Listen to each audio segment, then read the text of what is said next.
computer. Oke.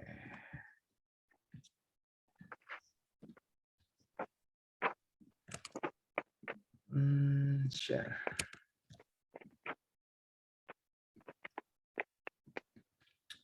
Aman ya? Screen-nya aman?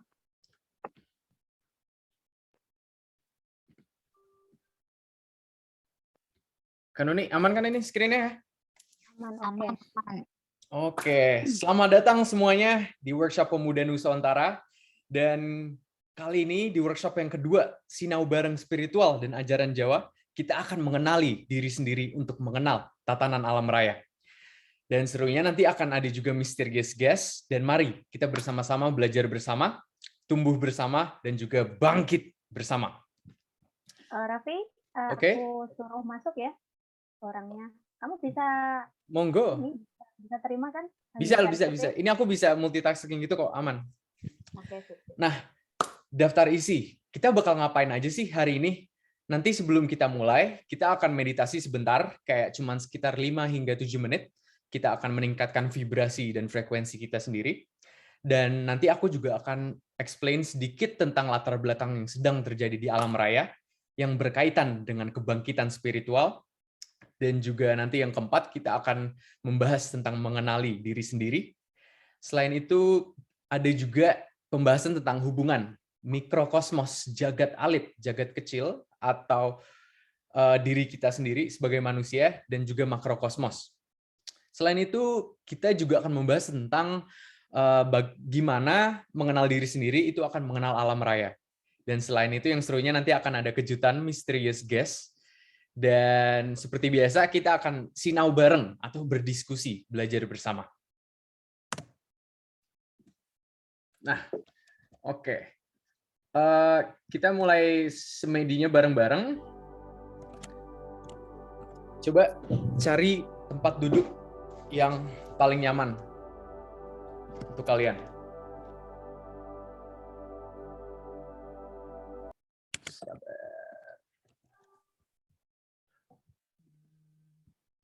Share screen. Ada suara ya, Kanuni? Ya, oke, aman. Oke. Mulai perlahan dari meluruskan punggung kalian.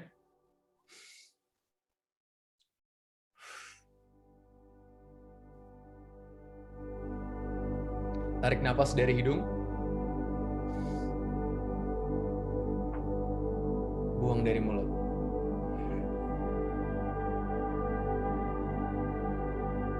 Tarik perlahan.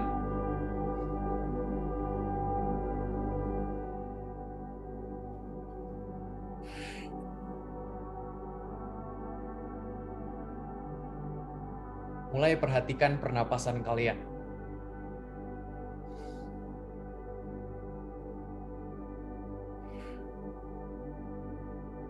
Senyamannya kalian boleh mulai memejamkan mata.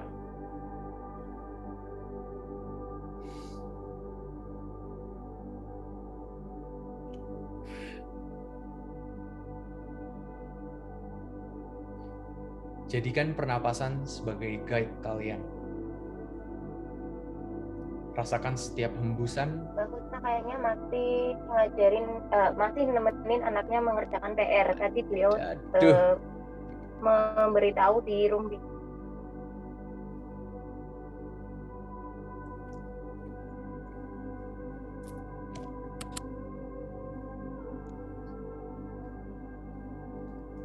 Sebentar lagi akan aku play 5-minute guided meditation.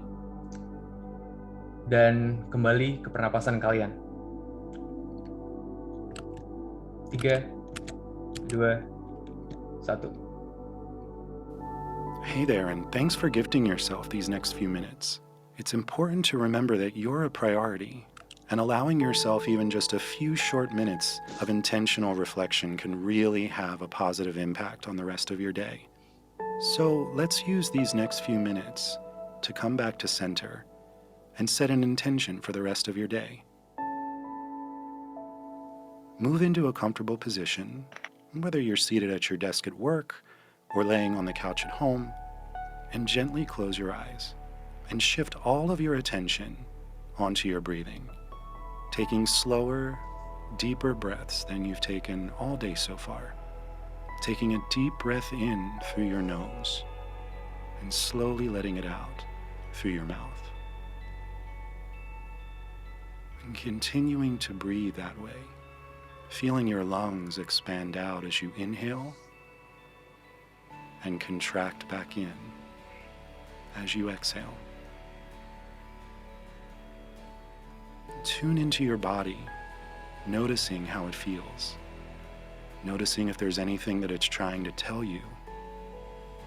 Notice any place of tension or tightness in your body. And give those areas permission to relax, sending love into those areas. Thank your body for taking such good care of you, and let it know that it's okay to rest and relax for these next few minutes.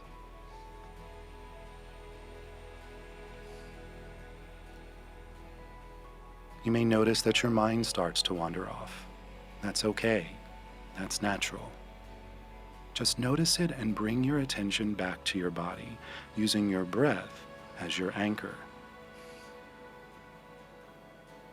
Try to picture one thing that's happened today that's made you smile, or made you thankful or appreciative. And just let that feeling fill you up for a moment. Breathe that feeling in from the top of your head to the tips of your toes. And allow yourself to smile if that feels natural. Now focus on something that you can do today, whether it's for yourself or for someone else, that will allow you to continue feeling this way. It could be something as small as deciding to go to bed early tonight, so that you have time to finally read that book that's been on your bedside table. Or the joy of getting dinner with a close friend.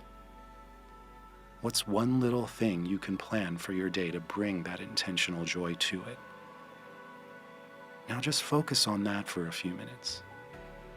Sit in that feeling of joy and peace.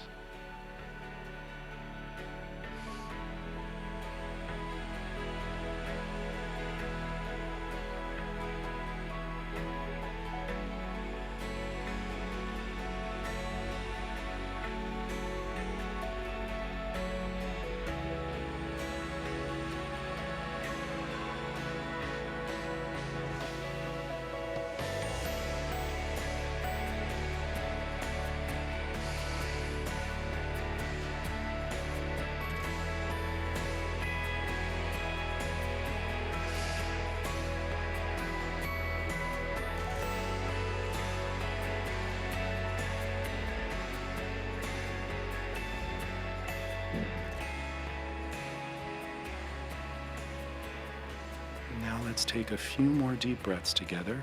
A deep breath in, feeling your lungs expand out as you inhale, and everything contract back in as you exhale. Again, an even deeper breath than the one before it, holding that breath for a beat, and exhaling everything out.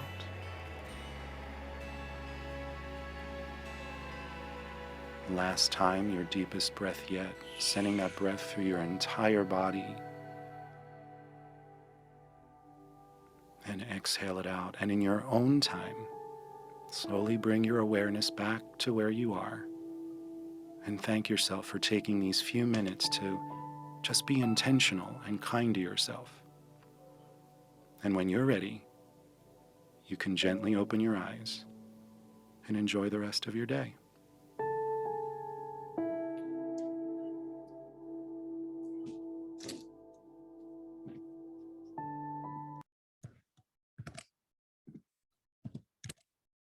Oke, mantap. Kita relax banget. Bentar. Oke. Tapi Kita ada temen aku yang lagi nunggu di bedroom. iya, udah baru aku accept. Ini kayaknya narasumber kita udah masuk nih. Mau diperkenalkan sekarang apa ntar aja? Perkenalkan dulu. Oke. Monggo sampean, Kanuni. Share screen-mu di anu dulu deh, di apa dulu. Oke. Oke. Mana nih orangnya? Selamat pagi, Mas Timi. Halo, Mas Timi. Kok hilang? Wih, Keluar. mantap. Ini dia nih. Unmute dulu dong, Mas Timi. Unmute dulu. Salam Rahayu. Selamat pagi, selamat Salam datang di Rahayu. workshop kita di workshop Pemuda Nusantara yang kedua. Teman-teman, para pembelajar spiritual, para pemuda Nusantara, kita udah kedatangan narasumber kita yang saya sebut kemarin misterius guest. Beliau datang dari Yogyakarta, Mas Timi Hartadi. Beliau adalah sesepuh kita yang akan berbagi pengetahuan mengenai spiritual Jawa, khususnya mengenai tatanan alam raya. Kita akan sama-sama belajar untuk sekitar 2 jam ke depan. Nanti teman-teman bisa tanya jawab atau menanggapi atau bertanya terkait topik atau tema yang sudah kita tentukan, yaitu mengenal diri sendiri untuk menuju mengenal tatanan alam raya. Dan Mas Timi akan berbagi dengan kita terkait topik dan tema tersebut. Oh ya, Kanuni, aku mau mengingatkan para yang hadirin yang datang untuk nanti kalau pas masa diskusinya, semoga kita bisa stick to the topic ya. Karena yang minggu-minggu lalu ada yang out of the topic jauh banget. Jadi kalau bisa kita fokus ke mengenal diri sendiri untuk mengenal tatanan alam raya. Aku lanjut dulu ya. Oke. Thank you Mas Timi udah datang ya. Seru nih, seru. Mantap. Oke, kita mulai dari latar belakang. Apa sih yang sedang terjadi di alam raya saat ini? Nah, saat ini semesta sedang mengalami satu transisi di mana energi, vibrasi, frekuensi itu sedang mengalami kebangkitan menuju vibrasi yang lebih tinggi. Jadi setiap entitas itu bisa manusia, bisa tumbuhan, bisa binatang, bisa makhluk-makhluk tak terlihat, itu juga sedang menjalani namanya kebangkitan. Dan bahkan di sekitar saya di sini di Melbourne, ada anak kecil yang berumur 7 hingga 14 tahun itu mengalami kebangkitan spiritual. Itu keren banget. Dan selain itu yang aku rasakan juga semakin hari mimpi dan juga energiku setiap hari makin jelas. Mimpi apalagi belakangan ini. Dan tentunya aku jadi semakin semangat untuk menjalani kehidupan, karena semakin hari itu semakin seru. Selain itu, masyarakat juga mulai sadar bahwa kebebasan untuk memilih adalah hak kehidupan masing-masing manusia. Karena mereka juga sadar kalau kita sebagai manusia itu bisa hidup harmonis dengan alam. Selain itu, kita juga sedang menuju transisi ke dimensi kelima, atau yang biasa disebut the age of Aquarius atau the new earth, bumi yang baru.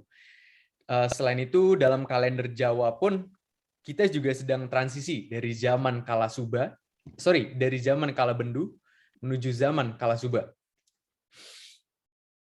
Tentunya vibrasi dan frekuensinya di bumi akan berubah, akan sangat berbeda.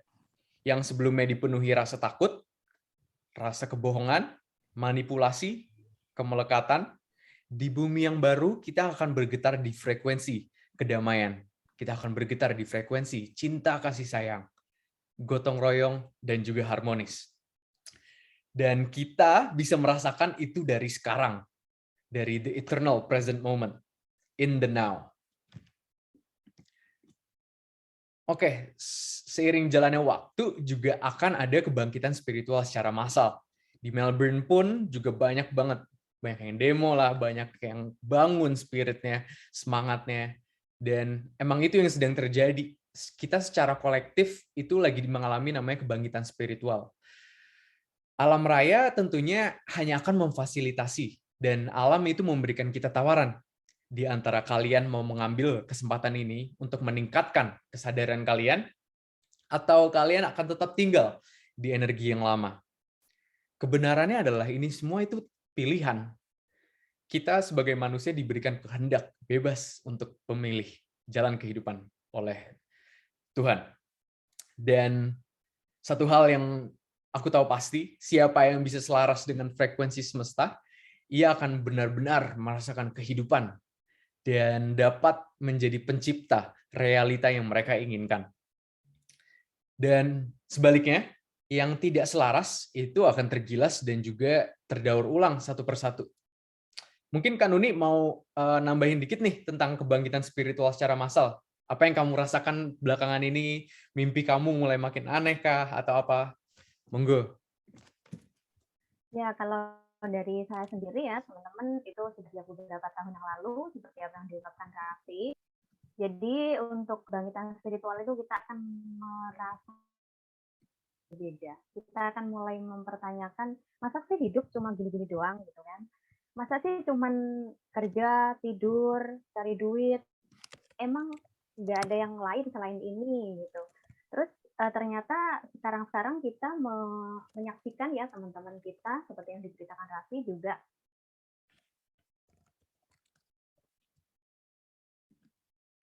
Sinyalnya Kak Nuni putus-putus nih. juga mulai mempertanyakan, juga merasakan berbagai halo. Lanjut. Halo, aman? Suaraku aman? Aman. Oke. Aku sendiri juga menyaksikan beberapa teman di sekitarku itu mulai mempertanyakan, juga mulai mengalami, mungkin mereka belum paham ya apakah ini kebangkitan spiritual atau apa gitu, tapi secara emosional ada yang mulai dipertanyakan mengenai pola pikir, kemudian juga mulai ingin cut tentang rasa takut, tentang apa sih kita kok sejak kecil diajari sesuatu yang selalu menakutkan, ditakut-takuti, itu sudah mulai pada ini ya direvisi kembali gitu sama teman-teman. Dan itu terjadi secara massal. Untuk yang ini aku mau nambahin satu hal yang pasti ya, siapa yang selaras dengan frekuensi yang baru, dia akan survive. Dan yang tidak tentunya akan tahu resikonya. Berarti kita harus mulai berpikir ulang untuk merevisi dari pola pikir kita, dari model hidup kita, apakah kita akan terus begini-begini saja, atau kita terpanggil untuk mengikuti tawaran dari semesta. Semesta yaitu sedang menawarkan, ini loh pola pikir yang baru gitu. Sudahlah jangan hidup maksudnya manut dengan pola pikir mainstream yang itu sudah tidak relevan dengan saat ini. Nah, sementara itu dulu, Raffi. Oke, thank you Kak Nuni, keren sharingnya. Kita lanjut ke yang selanjutnya. Kita akan membahas tentang mengenali diri sendiri. Nah, apa sih yang dimaksud dengan mengenali diri sendiri? Yang dimaksud dengan mengenal diri sendiri adalah kita mengenal diri sendiri, yaitu memahami keberadaan diri kita secara utuh dan juga secara sempurna. Selain itu, kita ingat, kita iling dan mengetahui kita tuh berasal dari mana sih? Dan kita dihidupkan di dunia ini untuk apa sih? Apa sih tugas kita di sini? Apa yang harus kita lakukan untuk memenuhi tugas-tugas kehidupan tersebut? Dan selanjutnya kita juga jadi tahu tujuan hidup kita nanti akan kemana arahnya. Selain itu, mengenali diri sendiri dapat dimulai dari meluangkan waktu untuk diri kita sendiri. Dan kalian mulai mempertanyakan segala hal yang keterkaitan dengan kepercayaan kalian, jati diri, dan juga kehidupan. Ini yang saya maksud dengan meluangkan waktu, itu bisa merenung, bisa meditasi atau semedi, kalian bisa menulis, kalian bisa refleksi diri, kalian bisa muhasabah diri, dan untuk menemukan tujuan dan juga dharma bakti kehidupan kalian. Yang aku lakukan, dan ini yang aku alamin sendiri, aku waktu itu mulai bertanya di pikiran, aku mulai menimbulkan pertanyaan di pikiran seperti siapakah diriku yang sebenarnya? Apa sih itu apa itu Tuhan? Kenapa aku ada di sini? Apaan sih tujuan utama aku dalam kehidupan? Ini terjadi sekitar 1,5 tahun yang lalu, dan aku juga menanyakan apa yang ingin aku raih di bumi ini. Yang aku tahu dan aku ngerti itu dengan kita menimbulkan pertanyaan-pertanyaan, semesta akan menuntun kita ke kesadaran yang lebih tinggi. Dan jika kita sudah siap, jawaban itu akan datang dengan sendirinya. Tiba-tiba kalian mengerti aja. Dan eyang-eyang leluhur kita, nenek moyang kita selalu menitipkan pesan untuk kita semua untuk harus iling lan waspada. Apa sih iling itu? Iling memiliki arti ingat. Itu adalah sesuatu yang sangat simpel tapi sangat mendalam. Dan karena kita harus mengingat siapa diri kita yang sebenarnya. Kita harus iling dengan tujuan kehidupan kita. Kita harus iling dengan diri kita sendiri dan juga lingkungan kita. Selain itu kita juga harus iling pada momen yang sekarang. Selain itu, iling juga dapat diartikan sebagai sadar, kesadaran, atau consciousness. Dan jika kita sudah sadar, kita dapat menciptakan satu perubahan. Dan untuk transisi kita menuju ke bumi yang baru, kita harus menuju ke diri sendiri dulu. We need to go within ourselves. Dan tentunya juga akan dibutuhkan disiplin dan self-control yang kuat. Karena perjuangan kita, saudara-saudara, itu ternyata hanya melawan diri sendiri. Itu melawan hawa nafsu, waspada terhadap ego, intinya melawan diri sendiri. Dan waspada itu memiliki arti sebagai awareness. Kalian aware of being aware. Awareness terhadap apa? Terhadap perasaan kalian sendiri. Terhadap jiwa kalian sendiri. Dan juga yang terakhir, terhadap semesta yang ada di sekitar kita. Karena kita sebagai manusia, kita dapat terhubung dengan energi alam. Dan jika kita waspada, kita itu bisa bergetar sefrekuensi dengan alam itu sendiri. Sehingga jika kita berhasil bergetar sesuai dengan getaran alam, kita bisa mendapatkan ilmu pengetahuan yang mungkin nggak bisa dipelajarin di sekolah, di buku-buku.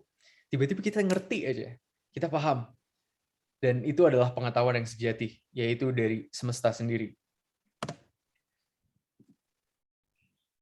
Pembahasan selanjutnya itu hubungan mikrokosmos dan juga makrokosmos. Nah, apa sih mikrokosmos itu? Mikrokosmos itu memiliki arti jagat kecil atau manusia itu sendiri. Kita itu adalah semesta kecil. Dan sedangkan alam raya itu disebut dengan jagat ageng atau makrokosmos. Nanti penjelasannya akan lebih didetailkan oleh misterius guest kita yang udah hadir. Dan di antara jagat kecil dan jagat besar ini, itu tentunya memiliki hubungan yang sangat erat. Bahkan itu menyatu atau manunggal, atau tidak terpisahkan sama sekali.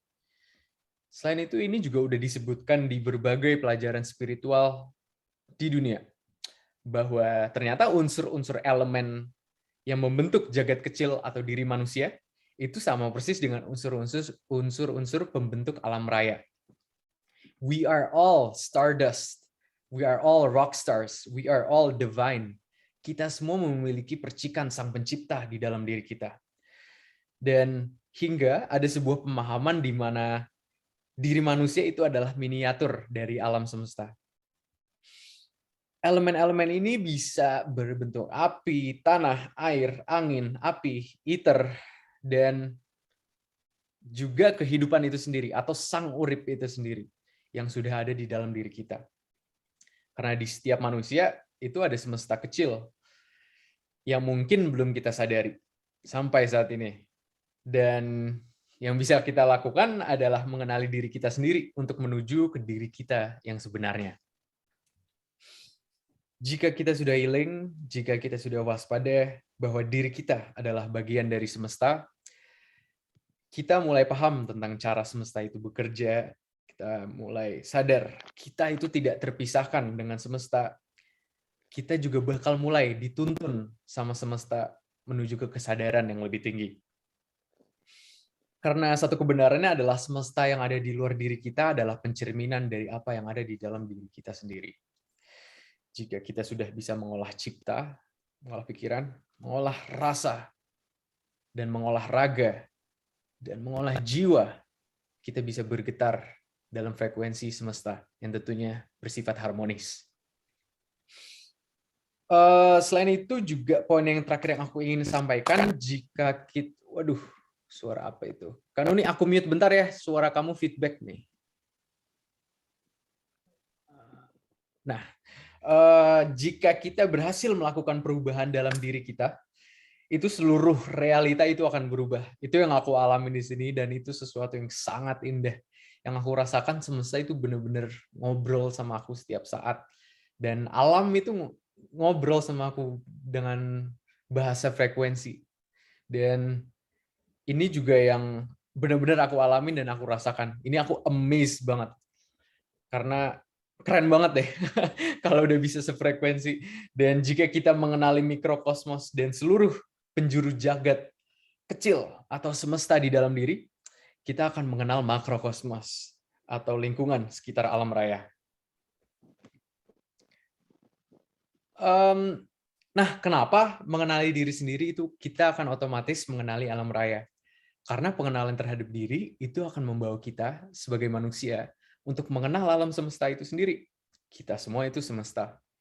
Dan pemahaman tersebut terjadi secara bersamaan. Karena kita semua itu adalah kesatuan yang utuh. Kita saling terkait dan kita juga saling terhubung. Selain itu, kesadaran kita itu mempengaruhi satu sama yang lain. Sayangnya, masyarakat saat ini akan lebih sering melihat apa yang ada di luar diri kita sebelum melihat terlebih dahulu apa yang sudah ada di dalam diri mereka sendiri. Ini sifatnya bisa berupa materialistik, bisa berbentuk uang, kekayaan, keinginan, hawa nafsu, pasangan, dan lain-lain. Dan ini biasanya terjadi karena kita belum melihat diri kita terlebih dahulu. Apa yang sudah kita miliki di dalam diri kita.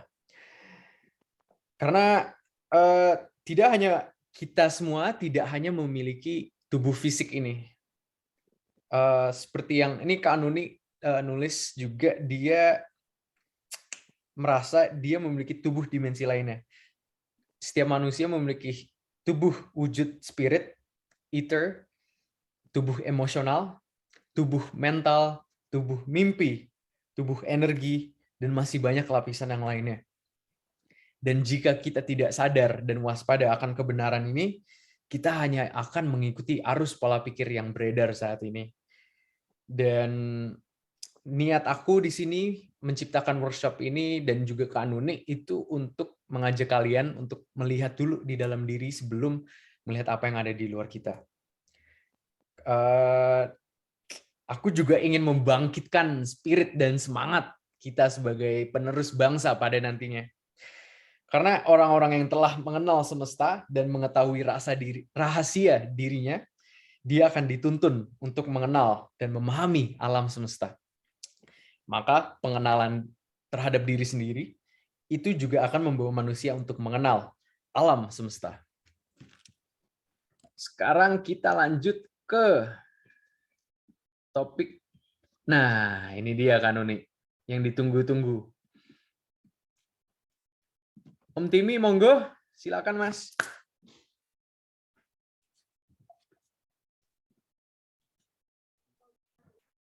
Itu halaman kedua, itu halaman pertama dong, Raffi. Nah, sorry. Nah, ini. Iya. Selamat apa ya? Selamat Siang, hari Mas. Minggu. Selamat hari Minggu kalau saya ya kan. Selamat hari Minggu buat semua para sedulur. Terima kasih Mas Raffi, Mbak Nuni sudah diajak untuk berpartisipasi di sini. Dan ini di hari yang keren loh ini, tanggal yang keren loh ini, 20.02 loh. Iya. Emang udah diatur, Mas Timi. Oh, ya. Tidak ada yang kebetulan. Izinkan saya ingin berbagi ya. Berbagi itu dalam arti ini hanya sebuah pemahaman. Artinya dikembalikan ke masing-masing. Karena ini mungkin berbeda dengan banyak versi yang beredar di literasi-literasi yang sudah ada ya kan. Jadi silahkan prasmanan istilahnya ya. Mau disikapi seperti apa, cuman karena saya membantu mencoba ikut berpartisipasi di acaranya Mas Raffi dan Mbak Nuni, ya kan, tidak ada salahnya juga. Jadi kita berbagi. Jadi menyikapi dari topik utama ya tentang tatanan jagat yang mengenai diri sendiri dari yang dirancang oleh teman-teman ini, ya kan? Saya ingin menggarisbawahi bahwa ada satu hal yang namanya sastra Jendra. Sastra itu artinya tulisan, sementara Jendra itu artinya alam raya. Jadi sebuah tulisan alam raya. Tulisan alam raya itu tidak harus tertulis ya, literally maksudnya, karena sastra itu kan artinya tulisan ya. Kalau kita bilang sastra itu ada dua, yang tersurat atau yang terserat ya, tersurat ya kan, dan yang tersirat. Nah, kadang-kadang orang sekarang lebih karena di dunia yang sekarang ini ya, itu ada saduran, versi manusia, membuat opini sendiri, dibikin resume sendiri, kadang dikembangkan sendiri ya kan. Nah, itu jadi banyak tulisan yang tersurat. Artinya sudah ada bias-biasnya atau mungkin ada kepentingan-kepentingan. Kalau andai kata kepentingannya itu dari 300 tahun yang lalu, ya berarti sudah ada bias dari 300 tahun yang lalu. Masalahnya, banyak tulisan-tulisan itu kemudian tereduksi, kemudian juga menjadi semacam manuskrip, literasi, akhirnya jadi kurikulum yang mungkin sekarang kita pelajari. Ya, seperti itulah dunia yang aneh ini berkembang. Padahal di setiap masa, di setiap periode, setiap zaman, ya kan, pasti ada orang-orang banyak di satu masa itu yang terpilih oleh semesta, ya kan, yang kemudian mendapatkan babaran langsung. Babaran langsung itu berupa yang kita bilang tadi yang tersirat. Tersirat itu berarti kan lisan ya. Lisan berarti kan ada komunikasi dengan otoritas dari alam raya, ya kan. Dan kerennya apa yang dibabarkan itu kalau dibuktikan di lapangan bisa. Ya kan? Makanya kalau saya pribadi, saya lebih percaya yang tersirat daripada yang tersurat. Masalahnya kemudian di era sekarang ini, di era yang katanya jenius ini, ya kan, kembali lagi ke pemaknaan dari sastra. Sastra kan artinya tulisan, sastra Jendra, tulisan alam raya. Padahal tulisan itu terdiri dari tulis dan lisan, tapi lisannya diabaikan. Jadi monggo mari kita mencoba memaknai ini ya, ya kan. Jadi tidak semua harus yang apa yang disuguhkan itu harus langsung dipercaya. Termasuk apa yang saya ungkapkan ini juga harus dipercaya. Semua bisa berproses sendiri untuk menanyakan ke insight-nya ya, ke diri, ke pribadi masing-masing ya kan. Kalau Anda ada suara hati yang bilang klik ya kan, lah mungkin itu cocok. Kalau enggak, berarti enggak cocok gitu aja ya kan. Karena kembali tadi ke Mas Raffi udah bilang ya bahwa semua itu adalah pilihan masing-masing, jadi tidak ada paksaan. Menyikapi pemahaman sekarang yang juga tadi sudah dibahas tentang ini, tentang apa oleh Mas Raffi ya, tentang makrokosmos dan mikrokosmos. Nah, kenapa pemahaman sekarang itu tereduksi atau terbatasi, ya kan? Karena di dunia keilmuan, dunia spiritual global sekarang, secara global sekarang ya, itu orang hanya memahami tentang mikrokosmos dan makrokosmos, tapi lupa bahwa ada pencipta mikrokosmos dan makrokosmos, itu namanya eternal cosmos. Sehingga eternal cosmos itu kalau dalam bahasa yang sekarang kita membahasakan dengan jagat langgeng. Kemudian kalau makrokosmos itu jagat ageng atau jagat besar ya, mikrokosmos itu jagat cilik, jagat alit atau diri kita sendiri. Sebetulnya pertasan itu, kode itu sudah digambarkan di gambar ini. Gambar ini kan tentang pagelaran wayang ya, tentang pagelaran wayang. Jadi kalau kita membayangkan bahwa kelir atau layar itu adalah alam raya ini. Alam diwakili oleh gunungan-gunungan. Sementara lampu atau blencong yang ada di ini itu mewakili otoritas dari pencipta.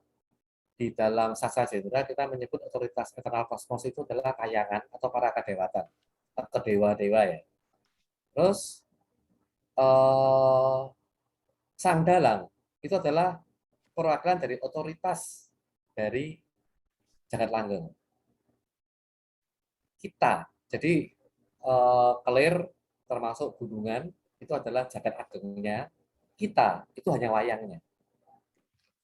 Jadi sebagai entitas tersendiri ya, kecil, kita tuh hanya wayang yang ada di sana. Sehingga kita memang bagian dari makrokosmos, kita tinggal di makrokosmos. Jadi eternal kosmos, itulah yang menciptakan makrokosmos. Dan kemudian eternal kosmos juga yang menciptakan mikrokosmos yang tinggal di makrokosmos.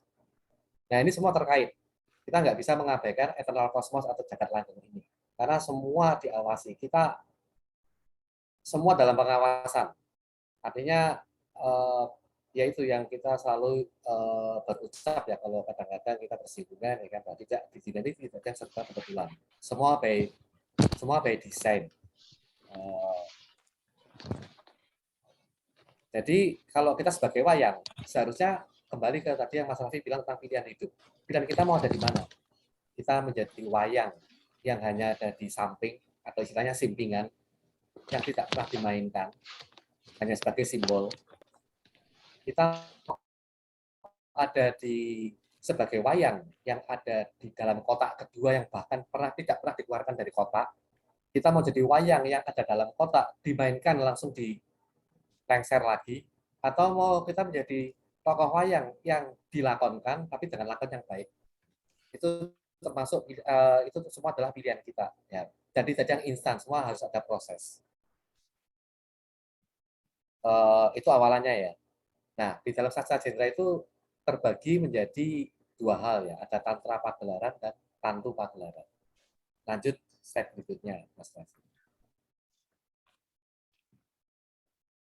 Udah ganti kan slide-nya? Nah, Oke. ya betul. Nah, yang dibilang di tantra pagelaran itu adalah sebuah gelaran sebelum bumi diciptakan.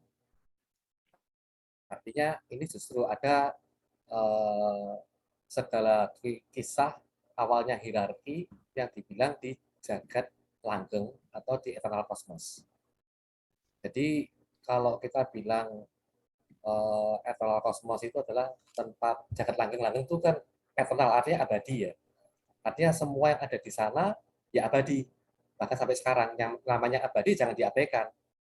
Kalau dulu memang ada dulu yang menciptakan kedewatan, jadi jangan dianggap bahwa dewa itu nggak ada. Beliau itu abadi, ya kan? Dan kelak otoritas dari beliau lah yang menciptakan manusia, sehingga sebetulnya kita adalah anak dari para dewa, ciptaan para dewa. Kalau mau menyadari itu. Jadi tempat di eternal kosmos itu yang kita sebut dengan kayangan. Nah, bicara tentang hierarki dari kayangan, mungkin saya bisa cerita sedikit ya, nggak perlu detail ya. Jadi bahwa awal yang disebut dengan the only one atau yang di pertama kali itu yang kita kenal dengan namanya Sang Hyang Ogra Pesti. Pesti artinya pasti ya, sesuatu yang bisa memastikan. Nah, Sang Hyang itu kan dewa ya. Nah, berturut-turut ada sekitar 20 Sang Hyang yang ada di bawahnya. Yang tidak perlu saya ceritakan karena mungkin beberapa perlu saya sebutkan karena beberapa nama emang masih sinengker paping itu artinya belum boleh terlalu dibuka ke umum. Nah, semua Sanghyang ini tinggal di kayangan paling atas yang juga bersab ya, yang namanya kayangan Alang-alang Tumitir. Kayangan Alang-alang Tumitir itu yang di paling atas tempatnya Sanghyang Ogra Pesti itu dan namanya kayangan Puncak Pemalang, jadi terdiri dari banyak kayangan. Yang paling bawah itu namanya kayangan Bendara Andir Bawana. Nah, saya mau mulai dari Sanghyang yang paling bawah yang ada di ini, di struktur dari Alang-alang Tumitir atau Bendara Bawana. Yang cukup ini ya, yang cukup terakhir ya. Taruh kata dimulai proses berikutnya dari antara pagelaran. Setelah awalan ini, kan, ini kan subnya banyak, levelnya banyak, ya kan. Baru kemudian dimulai dari Sanghyang Wening, di mana pertama kali Sanghyang Wening adalah menciptakan sosok abadi pertama dan bentuknya perempuan. Itu yang dikenal dengan nama Sanghyang Betari Maharani. Sanghyang Betari Maharani itu wujudnya seperti sekarang kalau perempuan usia 8 tahun. Jadi tidak ada patriarki ya. Justru pada saat entitas manusia diciptakan, yang diciptakan itu sosok perempuan dulu. Jadi keliru kalau andai kata sekarang, di masa-masa sekarang tuh orang minta kesetaraan gender, patriarki, kurang paham deh dengan jati dirinya. Karena oleh para leluhur kita, sosok perempuan itu selalu dimuliakan, diutamakan. Penciptaan kedua, itu adalah Sang Hyang Betari Kanastren.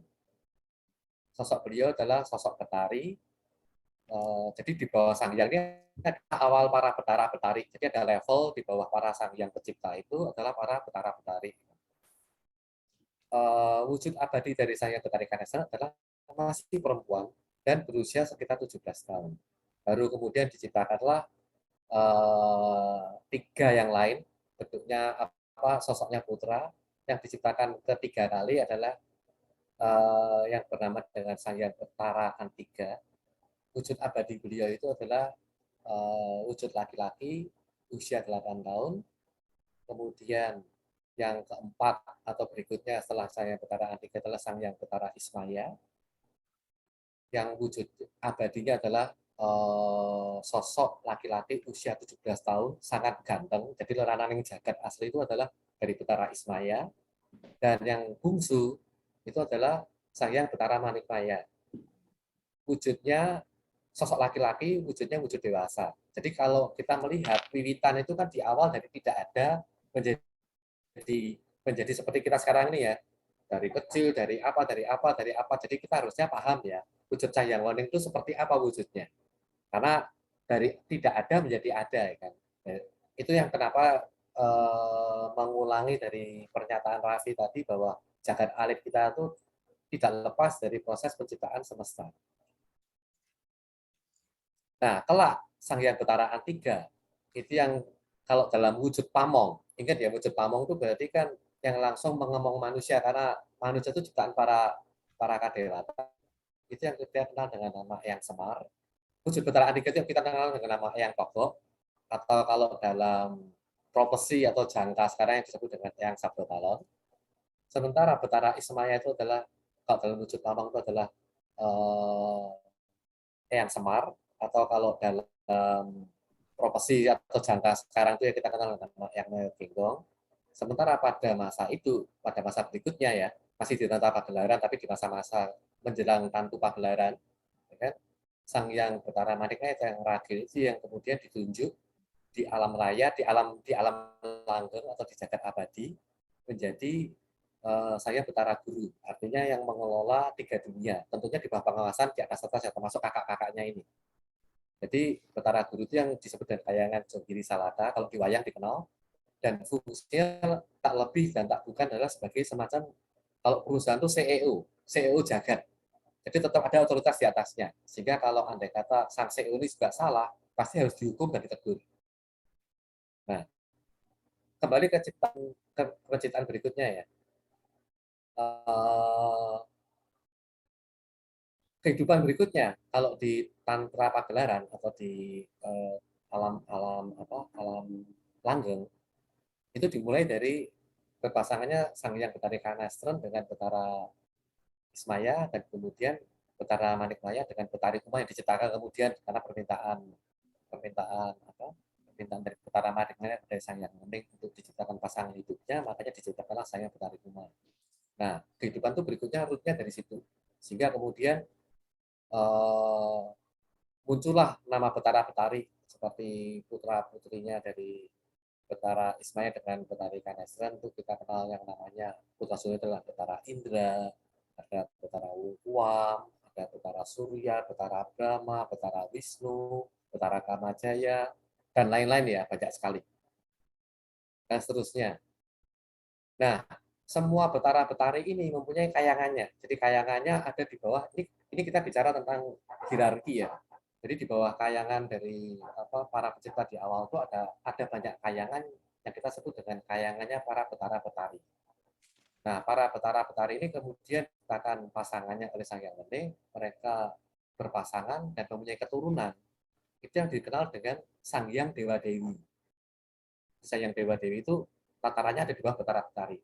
Dan dibuatkan juga kayangan di bawah kayangan para Betara-Betari, sehingga kayangan Dewa Dewi lebih banyak.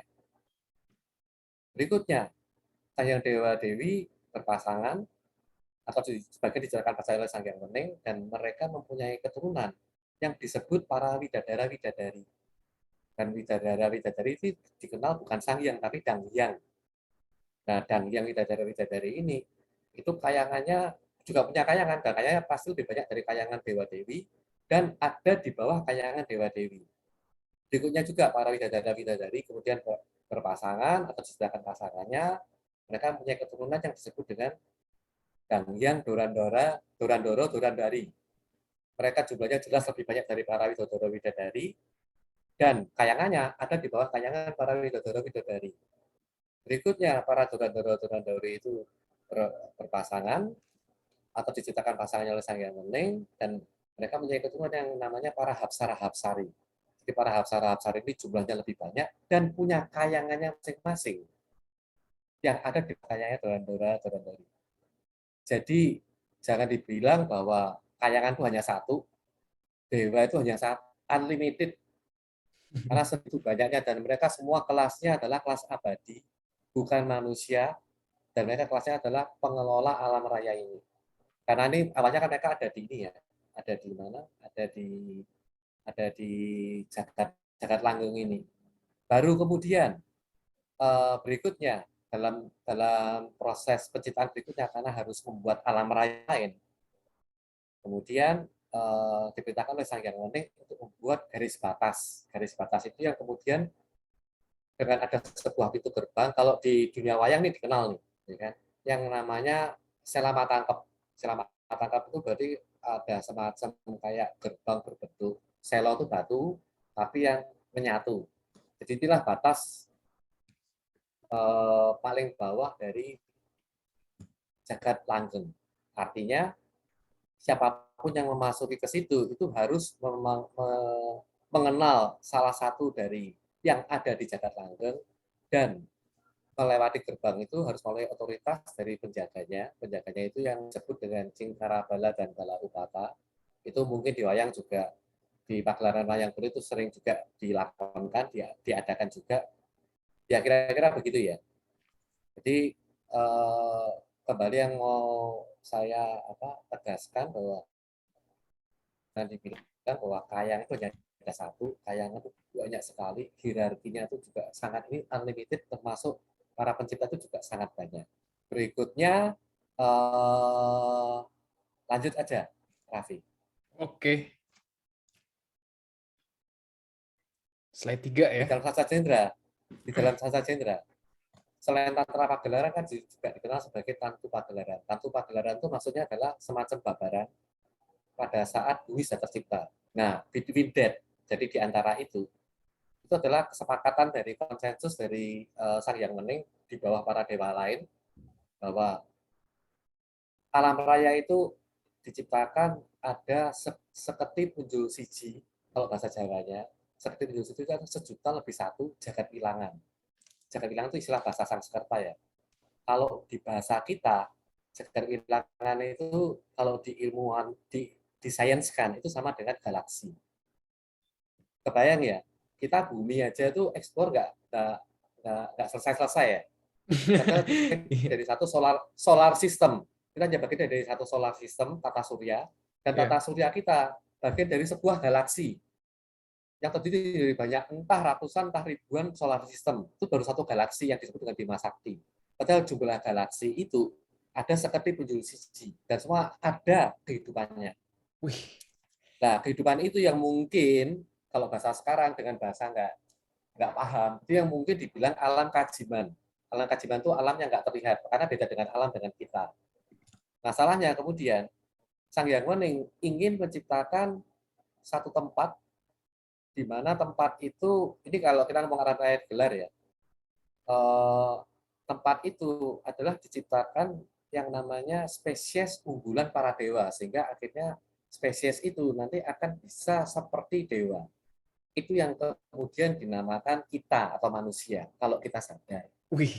Nah, tempat itu sudah sudah disabdakan bahwa itu namanya adalah Arcapada.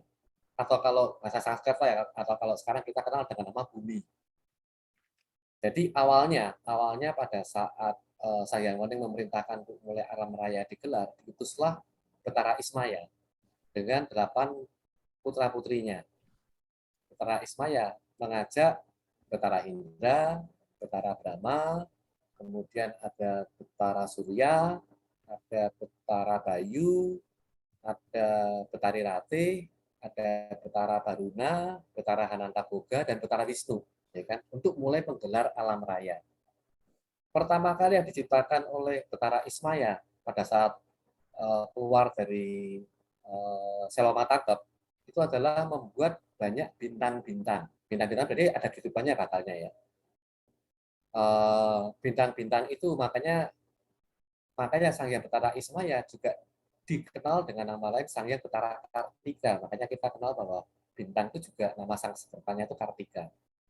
Terus putra-putrinya itu membuat Sukuning Kayangan. Sukuning Kayangan itu semacam portal ya, semacam portal.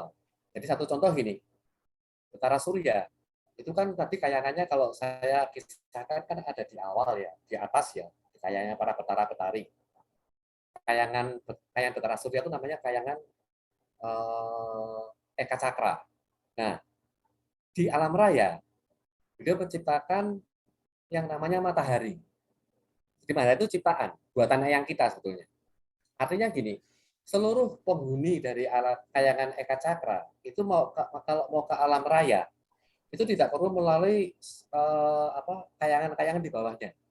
Tapi semacam kayak teleportasi, itu bisa langsung keluar di matahari. Termasuk Sang Hyang Betari Ratih. Sang Hyang Betari Ratih itu kayangannya di sana tuh kan namanya kayangan Cakra Kembang. Yang kemudian Sukuning Kayangan atau kaki kayangan yang ada di alam raya itu yang kita kenal dengan nama bulan. Dan kemudian juga satu contoh-contoh yang lain ya, kayak semacam Betara Indra. Betara Indra itu kan kayangannya di atas sana, di kayangan Betara-Betara itu kan namanya kayangan Tenjamaya atau Tenjomoyo. Kemudian menciptakan kaki kayangan atau suku kayangan yang ada di alam raya itu yang kita kenal dengan nama Mars. Betara Bayu yang kayangan di kayangan Betara-Betara itu namanya kayangan Pangluwung, menciptakan Sukuning Kayangan atau kaki kayangan atau teleportasinya atau gerbang kayangan yang ada di alam raya itu yang kita kenal dengan nama Jupiter. Itu juga Betara Wisnu yang kayangannya ada di atas sana itu disebut dengan kayangan Untara Segara. Di alam raya beliau menciptakan kaki kayangan atau gerbang kayangan yang ada di alam raya itu yang kita kenal dengan nama Saturnus dan lain-lain dan lain-lain dan lain-lain. Baru kemudian akhirnya mulai menciptakan tempat di mana spesies unggulan akan diciptakan, yaitu manusia. Jadi kan harus diciptakan Arcapada dulu. Nah, awalnya penciptaan itu dimulai dari Betara Brahma karena beliau dewa api. Ya kan? Beliau membuat inti bumi magma itu dari Ajen Kumbolo Geni berupa api abadi. Kemudian dibantu oleh Sang Hyang Hananta Boga yang membuat rata-rata atau lapisan-lapisan sehingga bumi tercipta seperti kalau di citra satelit seperti sekarang ini, padahal aslinya lebih luas dan bentuknya nggak seperti itu. Cuman itu dicari sendiri deh. Oke. Kemudian landscape itu dibuat oleh Betara Wisnu. Batas atmosfer dibuat dari berarti untuk kehidupan di bawahnya ya, karena manusia kan jelas ya tidak mungkin bisa hidup di segala alam ya kan, akan disesuaikan, makanya ada batas atmosfer diciptakan oleh Betara Bayu.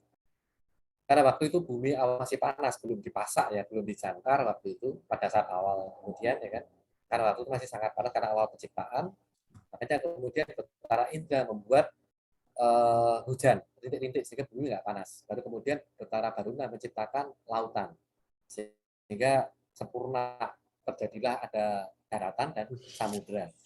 Karena alam harus ditata, makanya kemudian diperintahkanlah oleh Betara Ismaya untuk Betara Surya dan Betari Ratih mendekatkan Sukuning Kayangan menjadi penanda kita.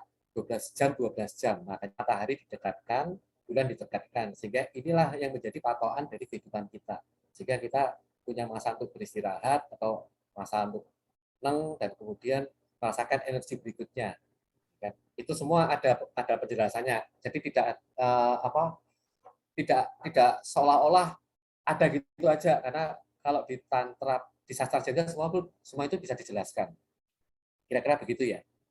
Oke, oke. Berikutnya, pada saat sebelum manusia diciptakan, itu justru ada banyak makhluk. Jadi gini, pada saat proses penciptaan itu jelas banyak entitas lain yang sudah diciptakan, termasuk bangsa Kajiman. Mereka itu lebih tua daripada kita. Ada bangsa berbicara raksasa, ada bangsa yang Kajiman itu juga ada yang seperti kita, tapi Kajiman ya. Hmm. Ya kan? Jadi beda. Jadi benar-benar beda. Sangat banyak. Mungkin spesiesnya sangat banyak. Ya kan? Cuman karena kita punya keterbatasan, dibatasi karena mungkin ada salah kita di tahun yang lalu, ya kan? Mungkin kita tidak bisa saat ini tidak bisa melihatnya, tapi bisa dijelaskan sekarang ini. Kalau yang mau percaya, ya kan? Jadi itu ya pada saat awal penciptaan, kemudian beberapa spesies-spesies terutama Durviksa ya itu kan diturunkan di alam raya ini.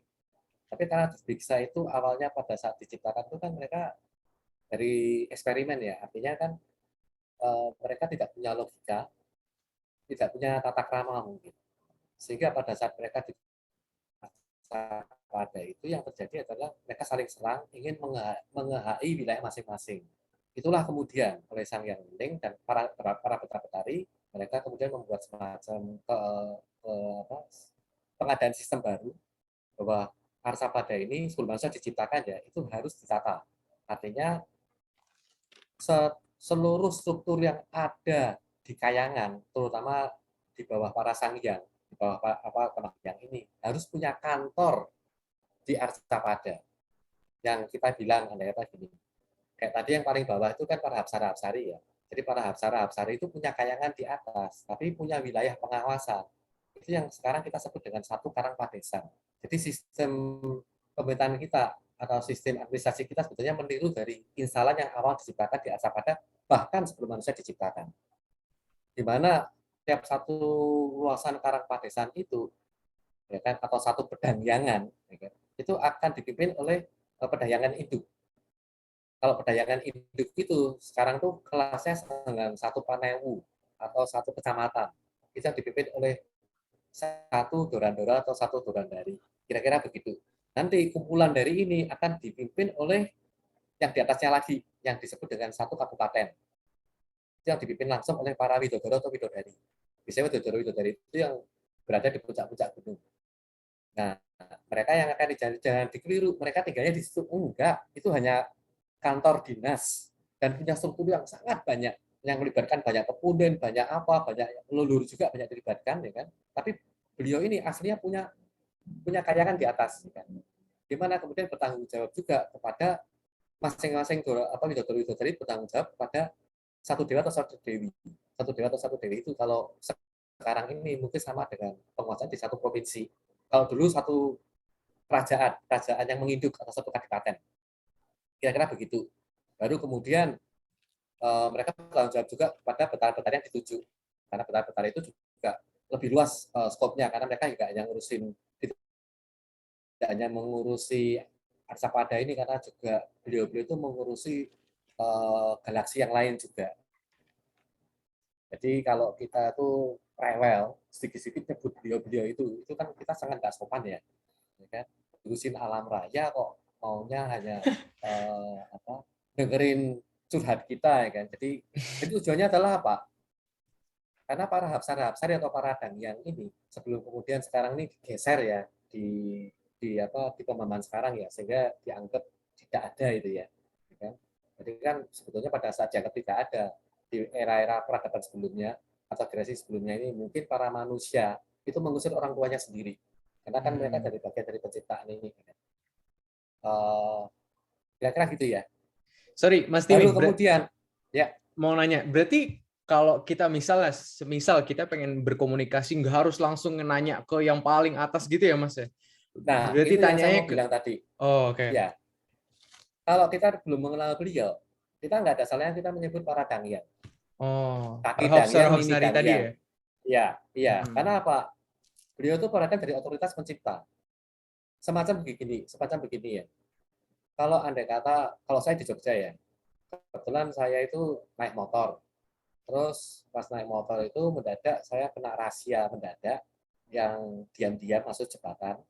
Padahal mungkin saya punya surat-surat komplit, surat kendaraan komplit, tapi tanpa alasan yang jelas, SIM dan SNK saya ditahan. Berarti yang saya harus lakukan sebenarnya kan saya mengurus masalah itu adalah di polsek terdekat kan. Nggak harus saya lapor ke Jokowi kan. Ya kira-kira pembandnya kayak gitu. Oke. Jadi hierarki itu penting kita mengerti. Karena mereka Oh, tuh orang tua kita. Mereka yang mengawasi kita, mereka yang ikut membantu mengharmonisasikan dan ini. Cuman sekarang ini tereduksi ya karena kesalahpahaman atau ketidakpahaman atau gagal paham atau gagal logika sehingga beliau-beliau ini yang harusnya orang tua tanda kutip kita ya kan, itu yang sekarang terusir-usir ya kan. Tapi tenang, masa itu kan hanya di masa kala bendu.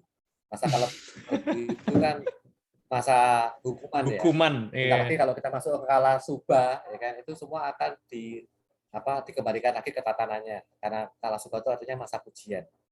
Nah, setelah itu baru kemudian Sang Hyang Betari Pertiwi itu turun. Kalau menyambung tadi ya, turun dan kemudian beliaulah menebarkan semua bibit, benih dan biji-bijian di daratan. Kemudian Sang Hyang Betari Urang Ayu itu masih putri dari Betara Baruna. Itu yang kemudian menyebarkan semua bibit, benih dan biji-bijian di dasar samudra. Baru kemudian manusia diciptakan. Nah, manusia pada saat pertama kali diciptakan itu, ini saya nggak usah cerita detail ya, tapi sebetulnya itu ada di bumi sini, di Detail tanah juga Jawa nggak sini. apa-apa, Mas.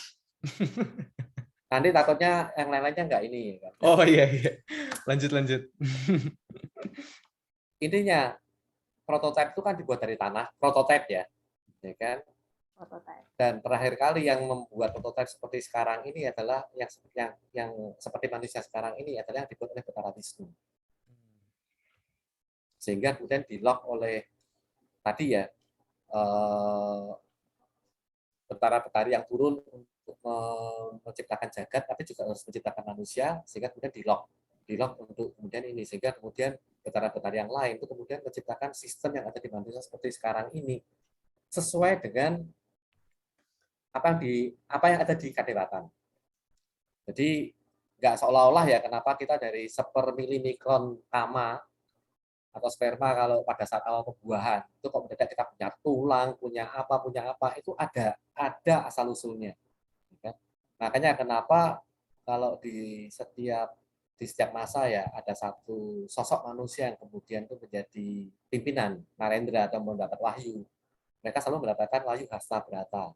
Nah, wahyu Hasta Brata ini kan dari 8 betara-betari atau dewa-dewi inilah yang kemudian ikut membantu menciptakan alam raya, bumi, atau alam pada dan manusia. Ya kan? Sehingga kita tidak lepas dari Hasta Brata itu. Ya kan? Karena itu akan menyatu yang punya wahyu itu. Gitu. Itu kira-kira begitu. Gitu. Sehingga kemudian akhirnya itu harus diciptakan dong, karena pada itu mungkin saya ceritakan di nyambung yang di slide terakhir nanti ya. Kan? Tapi kira-kira bahwa manusia itu harus diciptakan karena Sang Hyang Wene waktu itu juga memerintahkan untuk Arcapada itu dipenuhi oleh spesies unggulan spesies unggulan ciptaan para dewa. Artinya memang harus dipenuhi bumi ini. Sehingga kemudian para betara-betari ini melakukan macam penataan lagi. Jadi kalau gitu harus diproduksi cukup banyak dulu dan dibekali sebelum kemudian bisa dilepas. Maka kemudian yang dilakukan adalah berarti harus ada semacam sistem civilization pertama kali. Jadi pada saat kemudian betara-betari menciptakan banyak manusia, saya juga nggak paham ya dengan hanya ada sepasang manusia, saya nggak paham, saya nggak usah sebut di sini ya kan. Tapi Aceh diciptakan sangat banyak, karena tujuannya waktu itu untuk memenuhi bumi ini ya kan. Makanya kemudian diciptakanlah masih sangat banyak. Nah saat itulah berarti harus ada hegemoni pertama kali atau civilization pertama kali. Nah, civilization pertama kali itulah yang kemudian diadopsi dari satu kayangan. Karena karena manusia waktu itu belum bisa memerintah, makanya yang dituju waktu itu adalah Betara Surya itu untuk menjadi pemimpin manusia. Jadi waktu itu benar-benar Dewa itu ngejawantah jadi pemimpin manusia pada masa awal-awal kerajaan dibangun. Nah, disepakati waktu itu adalah kerajaannya bernama Kerajaan Keling. Nah, Betara Surya itu kemudian membuat kerajaan dan beliau menjadi Mahaprabu pertama kali dan beliau bergelar Mahaprabu Radite. Bergelar Mahaprabu Radite sehingga itulah awal-awal para dewa-dewi itu turun langsung mengajari manusia pertama kali. Tujuannya apa? Ini semacam contoh ya, semacam Betara Iswara itu yang mengajarkan manusia itu tentang mengerti tataran hierarki, siapa yang harus dihormati, siapa di bawah siapa, ya kan? Betara Wisnu itu yang mengajarkan budi pekerti tentang bagaimana kita harus saling mengenal, saling membantu sesama manusia, tidak saling memusuhi, harusnya seperti itu ya. Yang sekarang sudah terlewatkan ya, banyak dilupakan. Hilang itu, Mas. Betara Brahma itu yang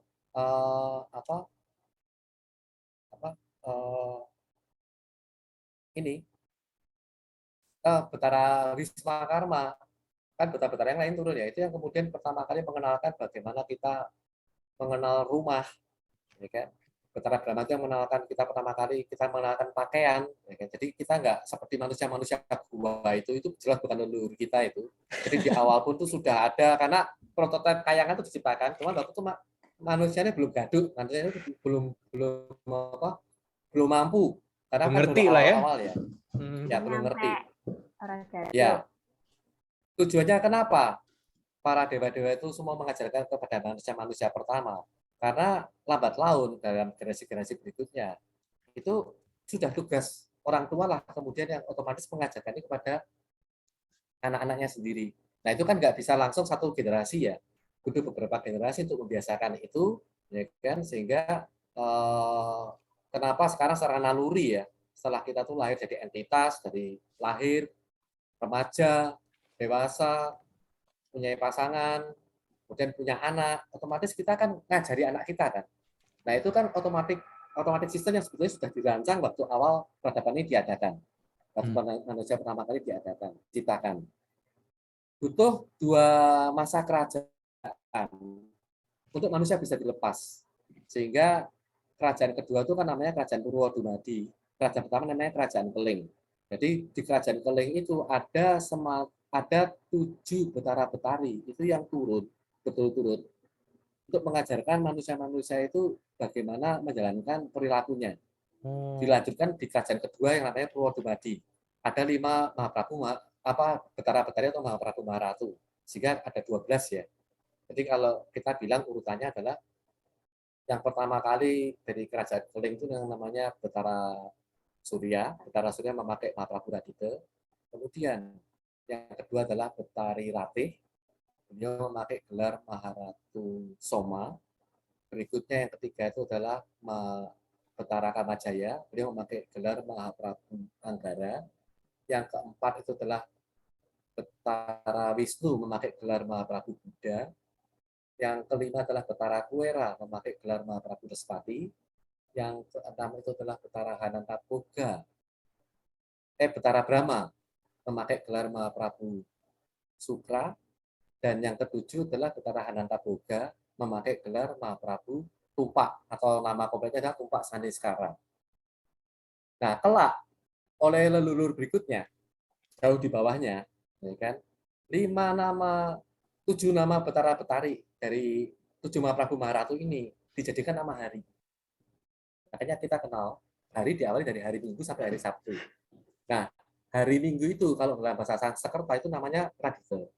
Senin itu Soma, Selasa itu Anggara, Rabu itu Buddha, Kamis itu Respati, Jumat itu Sukra, Sabtu itu Tumpak, kalau di Bali Saniskara, betul semua, karena nama kompletnya Tumpak Saniskara. Nah, di kerajaan berikutnya, Purwodumadi, kan tadi saya bilang, masih ada 5 Mahaprabu, 5 betara-betari yang menjadi Mahaprabu karena manusia masih belum bisa dilepas. Tapi beliau ada 2 kerajaan, sehingga terjadi interaksi sistem civilization. Yang pertama kali turun menjadi Mahaprabu di kerajaan Purwodumadi itu adalah Betara Wisnu lagi. Beliau memakai gelar Mahaprabu Palguna.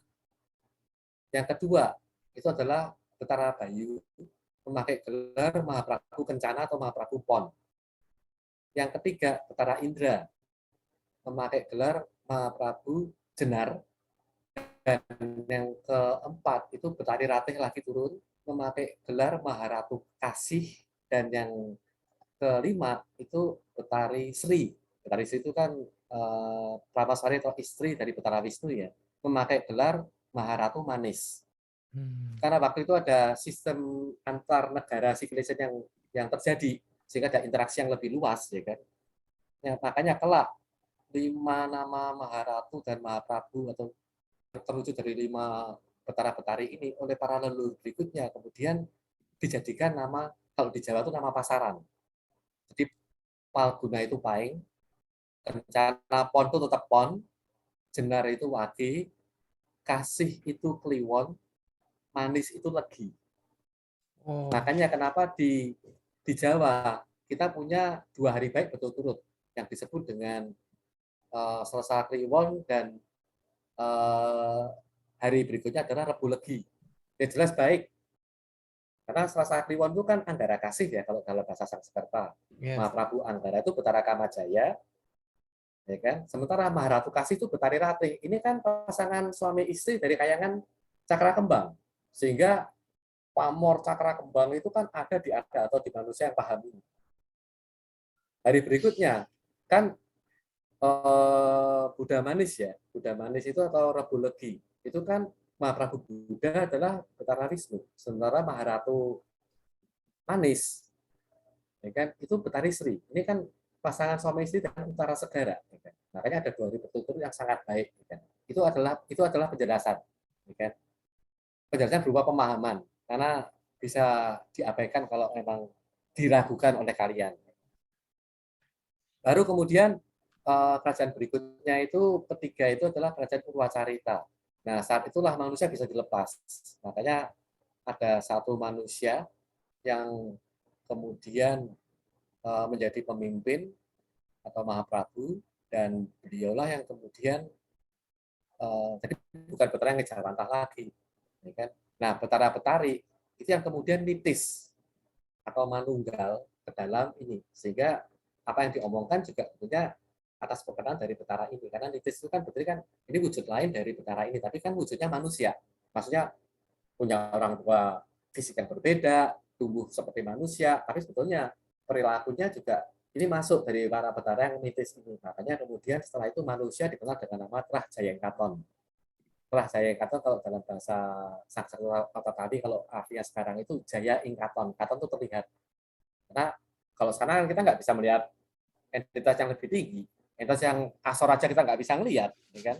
Makanya kan kita dibilang Jaya Ingkaton. Jadi yang terlihat, yang paling jaya.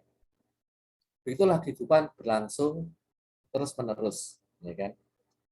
Lanjut berikutnya. Oh, lanjut ya. Masih di Jagat Takutan Ageng. Negara. Ya kan? Nah, ini dalam manajemen Jagat Ageng ya, atau makrokosmos yang kita bilang ya. Jadi kita kenal dengan bumi itu namanya Arcapada. Nah, sebetulnya Arcapada itu kan juga terdiri dari 7 lapis. 7 lapis itu berarti dari yang paling magma bumi yang namanya Sapta Pratala, core, kerak bumi, atau itu apa ya? Kalau kerak bumi ya kasnya itu yang namanya Eka Pratala. Jadi ada Eka Pratala di dalamnya lagi, ya kan? Dan ini modelnya ini ya, bukan di bawah tanah ya. Itu nanti deh, kapan-kapan deh akan paham, karena ini nalarnya bukan pakai nalar manusia yang penuh dengan keterbatasan logika. Ini logikanya logika di atas kita. Ya kan? Ada Eka Pratala, ada Dwi Pratala, lapis kedua, ada Tri Pratala, lapis ketiga, ada Catur Pratala lapis keempat, ada Panca Pratala lapis kelima, ada Sat Pratala lapis keenam, dan Sapta Pratala yang di bumi itu yang lapis ketujuh. Dan ini juga semua ada pengampunya, artinya ada bertanggung jawab. Dan itu kelasnya betara-betari semua.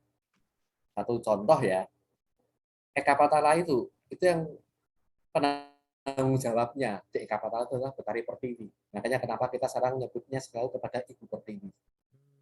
karena Oke, beliau bertanggung jawab kepada Eka Pratala. Sementara menarik, di Dwi menarik. Pratala itu yang bertanggung jawab adalah Betari Kusika.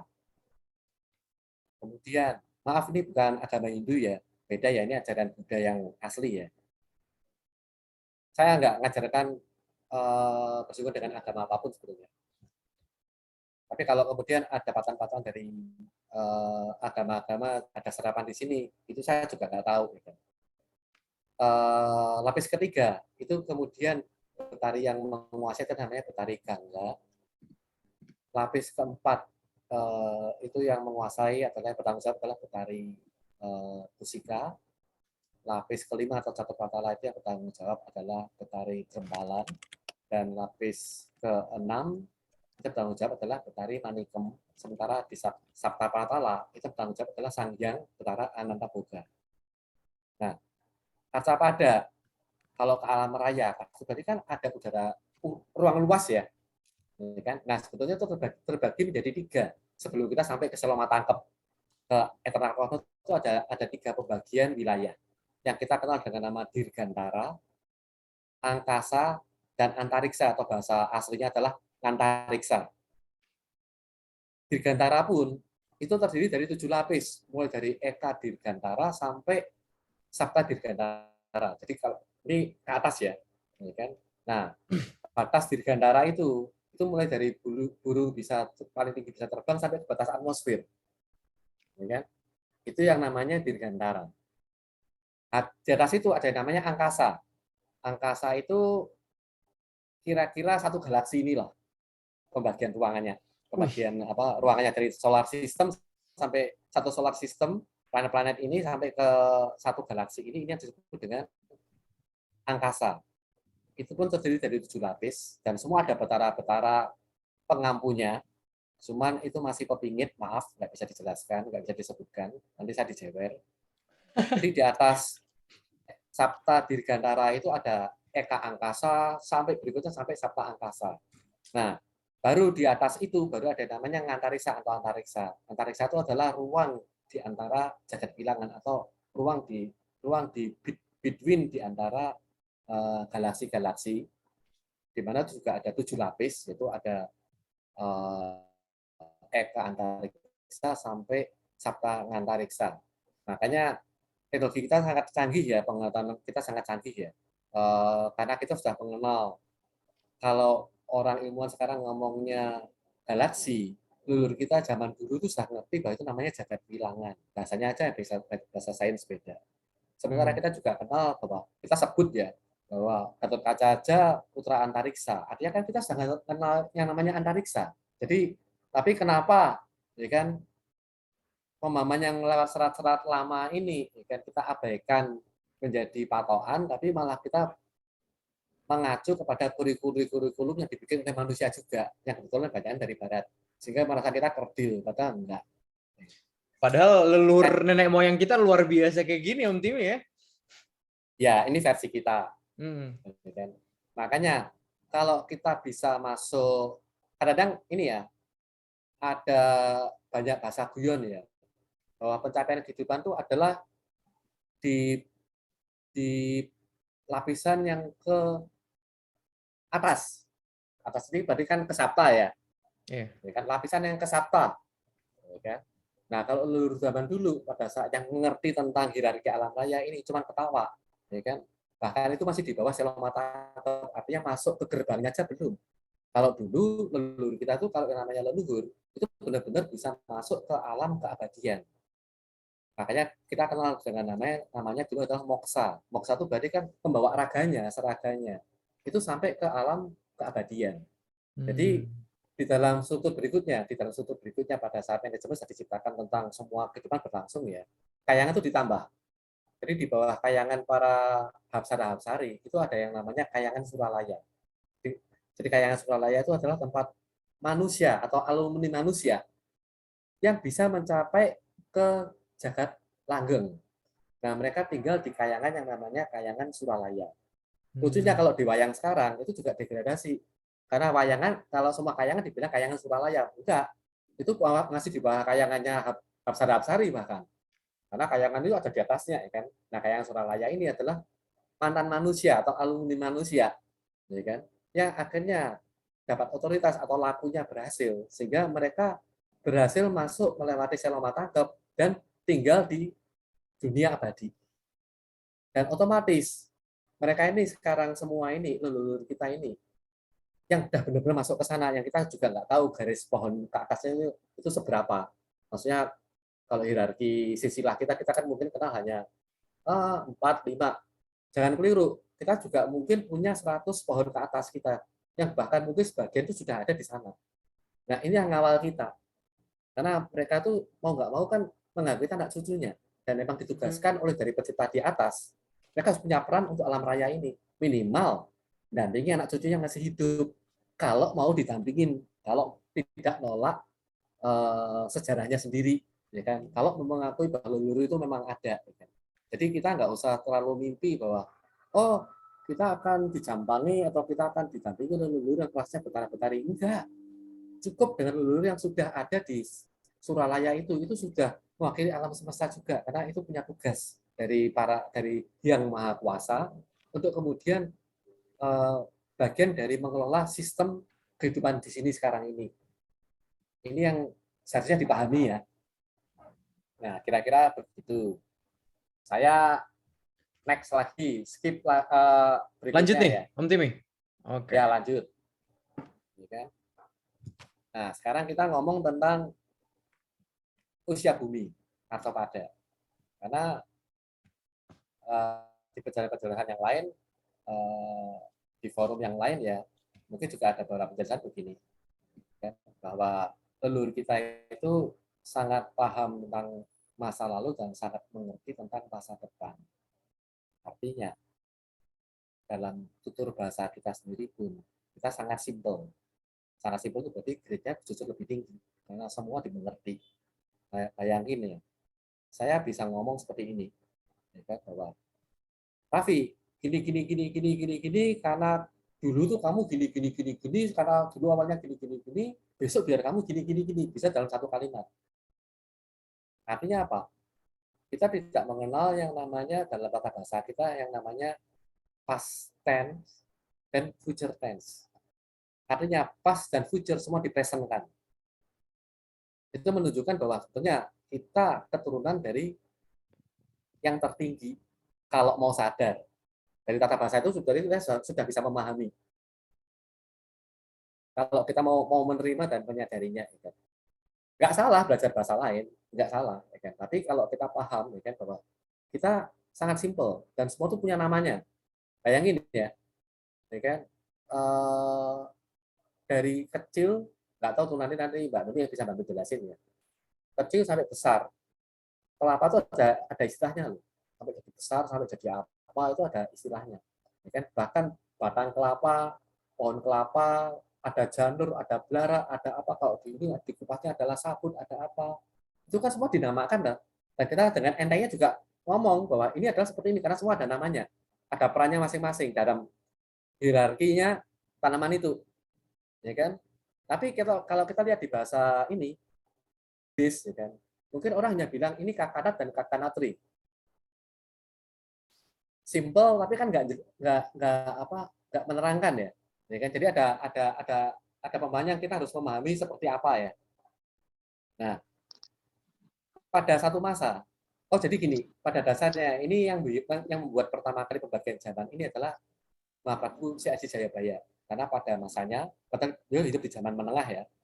Tapi karena laku beliau sangat tinggi, sehingga beliau kemudian bisa memetakan mulai dari zaman awal peradaban bumi diciptakan sampai berakhirnya kehidupan ini. Berakhirnya kehidupan ini belum tentu kiamat ya. Bisa aja kemudian ada kehidupan berikutnya yang mungkin ditata.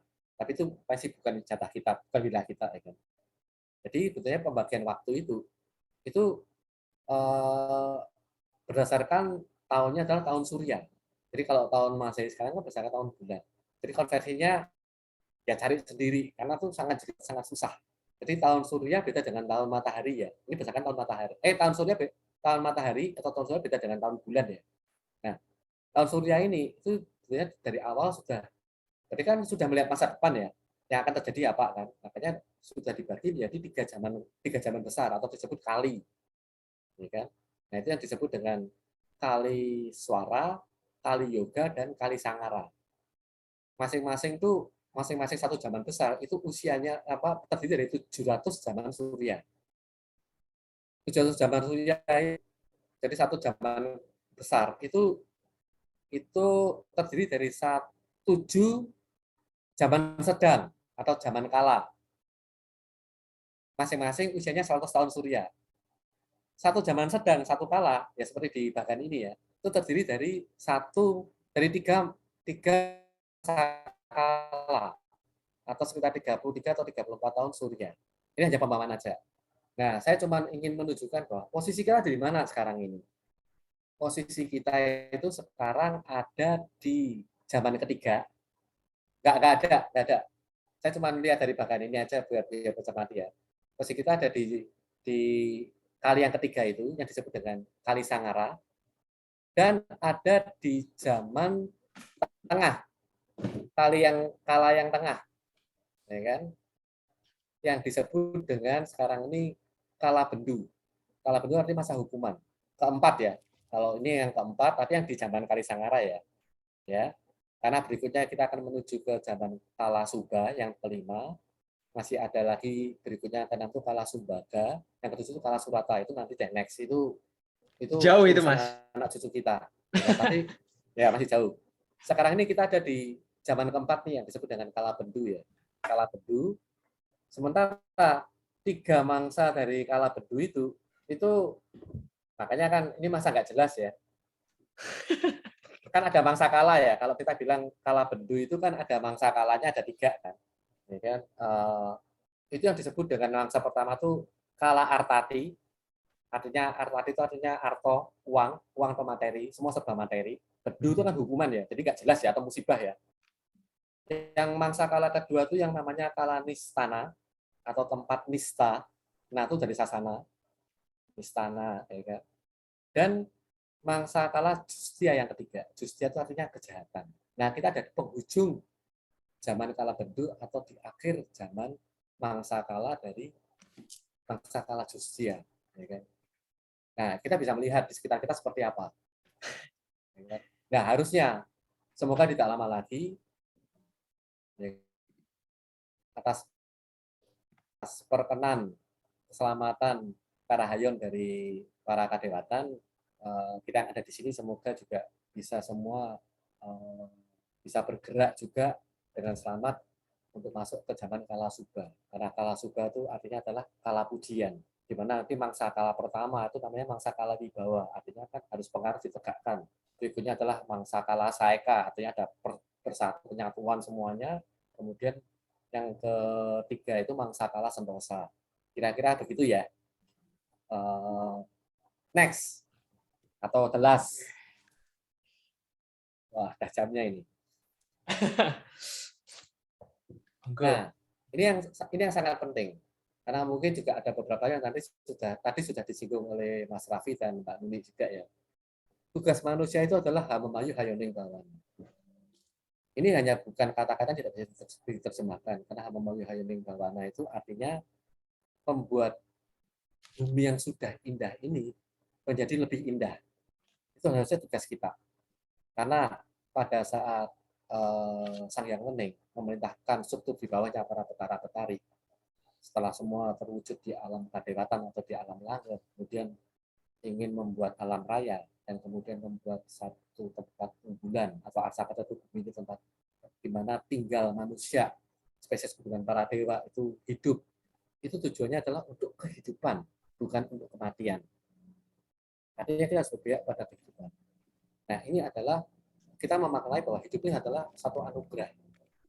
Jadi seharusnya kita juga mulai minimal di antara kita ya, menghilangkan sifat-sifat untuk saling mengancam atau meneror, ya, karena ini bukan itu hierarkinya. Bumi ini sudah indah, tapi menjelang 500 tahun ini kan kita juga lihat sangat-sangat keras, chaos, not beauty lagi, termasuk sifat-sifat manusianya. Artinya kan sudah kemasukan dari sifat-sifat dubiksa ya. Dubiksa itu buto ya kan. Makanya yang kita kenal dengan istilah Sukerta. Tapi itu nanti penjelasannya mungkin yang lebih paham tuh Mas Raffi sama Mbak Nuni, itu bukan saya. Waduh.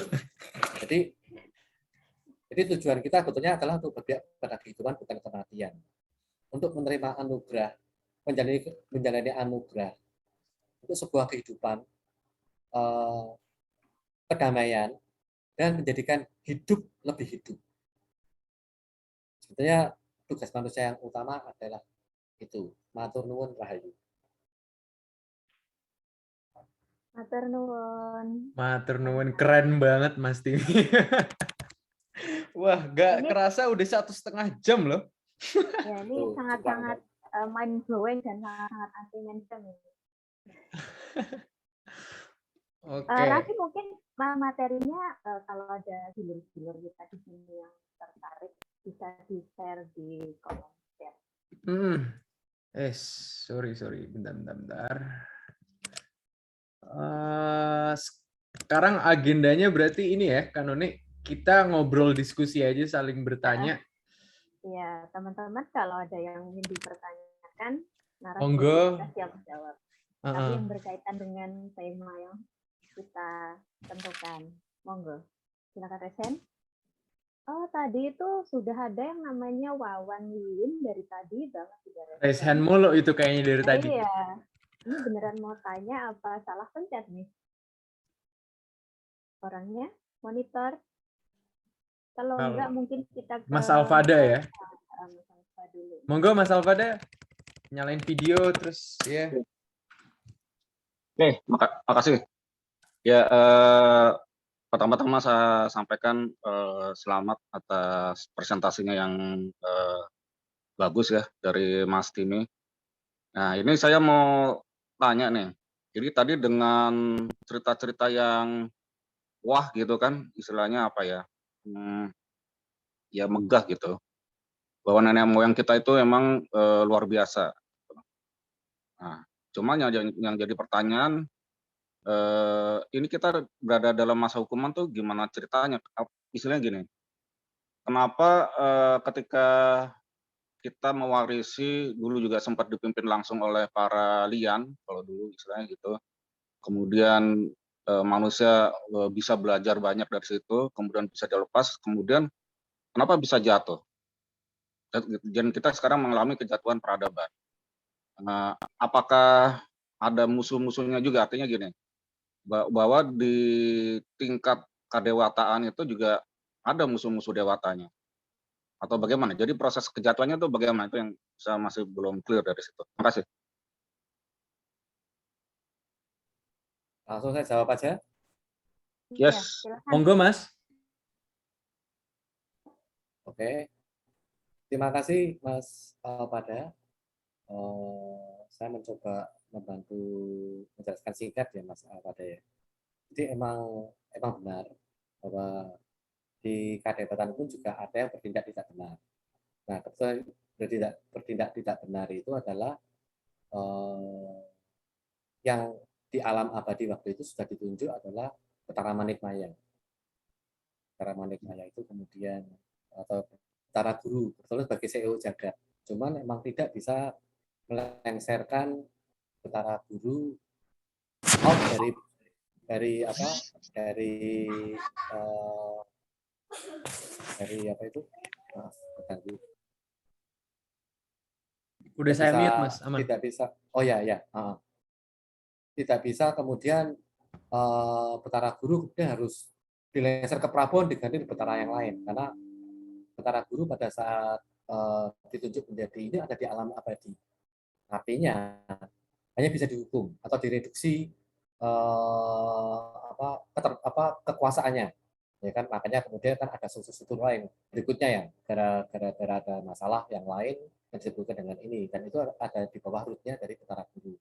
Karena pada saat Betara Guru melakukan kesalahan sehingga kemudian dengan istrinya Betari Uma yang kemudian akhirnya justru mewujudkan satu sosok, maksudnya dewa itu harusnya lahir di alam abadi, bukan di Arsapada atau di Sabda di Arsapada, dari perbuatan yang kurang patut Ya mungkin ini kisahnya nggak perlu dijelaskan secara detail, karena hanya saya ngomong kisi-kisinya, mungkin di pewayangan juga ada ya kan. Itu yang kemudian terwujud menjadi yang namanya Betara Kala. Makanya gara-gara itu Betari Uma kan dihukum oleh Sanghyang Wening, sehingga kemudian bermuka seperti raksasa atau raksesi perempuan ya, yang dikenal dengan nama Betari Durga. Inilah awal ada Memalangeng Jagat. Nah, mereka kemudian mempengaruhi manusia-manusia di sekitar mereka, ya kan, untuk melawan ajaran-ajaran asli ini. Kenapa? Karena Betara Kala ini pada saat diciptakan ini predator. Predator artinya kan pemangsa.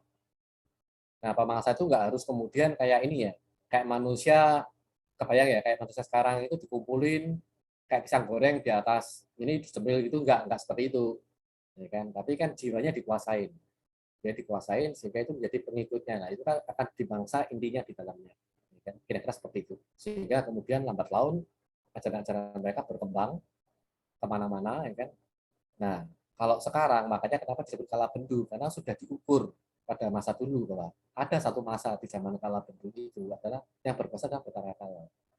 Makanya kenapa kalau di pemahaman yang lain kita kenal dengan nama banyak entitas-entitas kerajaan yang ada sekarang ini itu kan masih memilih untuk bebas dari Sukerta, sehingga mereka kemudian pada saat peradaban ini ditutup mulai dari zaman akhirnya kerajaan Wiwatikta, ya, mereka memilih dengan teknologinya mereka untuk tidak terlihat oleh peradaban kita. Artinya jangan-jangan kita sekarang ini pun mungkin ada sedikit sifat Sukertanya atau sifat Butonya. Makanya kenapa kita di belahan-belahan lain nggak bisa dihindari, karena kan kalian main dari atas-atas kan. Kenapa kita butuh pemahaman, kita butuh penyegaran seperti ini ya kan. Kenapa kayak di Bali ya itu kan juga kenapa ada menghilangkan taring ya. Taring itu kan sifat dari predator, ada yang namanya pekatah atau mercatu ya, pecaru ya. Ada seperti itulah satu contoh ya kan. Untungnya kita juga yang kenal namanya ruwat, tapi bukan ruwat yang sekarang ini ya, ruwat yang langsung dari atas ya kan, karena ada otorisasi dari yang di atas. Ya.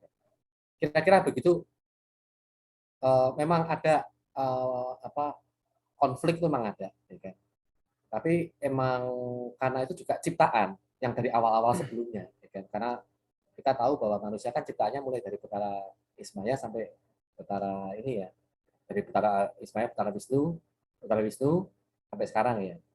Artinya kita mengenal bahwa ada istilah Bapak Akasa Ibu Pertiwi, ya kan? Itu sebenarnya kan kepada Betara Wisnu dan Betari Pertiwi, Betari Pertiwi itu namanya Betari Sri ya. Itu kan berarti orang tua kita secara babonnya seperti itu. Makanya kenapa kalau kita mengenal ajaran-ajaran spiritual Jawa, ya kan, kita sangat dekat dengan Eyang Semar. Itu eyang kita, itu kakek kita, ya kan? Seperti itu, ya kan. Tapi kan ada spesies lain yang kemudian juga merasuk ke manusia sekarang ini ratusan tahun terakhir ini, dan sifatnya dikuasai oleh spesies lain itu, yaitu rutnya dari Betara Kala. Nah, kira-kira begitu. Berarti ini, sorry Mas Timi, ini kayak mempengaruhi semacam mindsetnya orang-orang gitu ya, Om Timi? Kayak jiwanya di, oke. Itu Sukerto tadi itu. Termasuk perilakunya, termasuk perilaku. Dan itu bisa terjadi ke siapa saja ya, nggak hanya turun-temurun ya, karena kan makanya itu pentingnya kita dekat dengan mengerti tentang hierarki ini. Kalau mau ya, dekat dengan leluhur kita. Ya kita nggak ngerti leluhur siapa, tapi kalau kita menghormati leluhur kita, semua diawasin kok, semua akan mendengar. Ya, makanya kadang-kadang kita punya banyak ide-ide yang cerdas atau arahan-arahan yang jernih, ya kan? Itu disebut dengan kawruh. Kawruh itu kan artinya tekannya orang weruh. Katanya tidak diketahui, ya kan? Nah itu itu bukan serba kebetulan. Itu sebetulnya jangan diatasnamakan religi apapun. Itu sebetulnya yang berpihak pada kita ya leluhur kita, yang mungkin selama ini kita lupakan. Jadi nggak ada salahnya juga kita menyapa leluhur kita dan otoritas orang tua resmi kita, yaitu para hapsara-hapsari ke atas. Kira-kira begitu Mas Apada, semoga menjawab. Tapi mohon maaf tidak bisa terlalu detail. Iya, matur nuwun. Ya, Raffi, sepertinya aku jadi terpancing ini. Tadi Mas ini mengatakan ada ruatan gitu. Jadi yang kita mungkin ya kita sedang jelang dan kita bahas bahwa saat ini sedang ada semacam upgrade kesadaran oleh semesta ya. Jadi kita itu diberikan suatu pilihan gitu. Hei anak cucuku, contohnya gitu. Sekarang sedang ada upgrade kesadaran loh gitu. Mungkin ini ya yang disebut dengan ruatan. Kan itu datangnya dari atas langsung. Terus tiba-tiba kayak kita itu ujuk-ujuk dapat cover roh gitu. Nggak usah belajar, nggak usah membaca, nggak dengerin apa-apa, tiba-tiba kita paham aja. Apakah mungkin ini juga termasuk dalam progres dari ruatan yang seperti itu? Pripun Mas ini? Mungkin bisa jadi seperti itu. Tentunya saya juga nggak tahu ya, saya juga bukan ahli ruwat, ya kan? Apakah istilah ruwat itu juga benar apa tidak, saya juga nggak tahu, ya kan? Tapi intinya gini ya, sebenarnya gini ya, setiap manusia itu kan punya proses ya dalam spiritualnya dia atau memahami tentang apa tugas dia seperti ini. Kalau kita nggak terjebak hanya ke keakuan dan keduniawian aja. Artinya kita juga memahami tentang, apalagi kalau lahir kali ini eh, apa semoga cukup jelas ya pemahaman yang coba saya bantu share di sini kan. Karena setiap manusia itu punya hak, tapi tidak ada yang instan. Jadi kita tuh hidup tidak ada sebab kebetulan karena semua kan by create dan by design. Artinya gini, kita selalu dalam pengawasan. Mungkin metodenya seperti ini.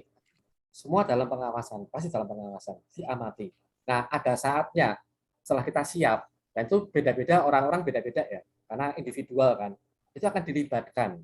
Caranya seperti apa juga nggak tahu.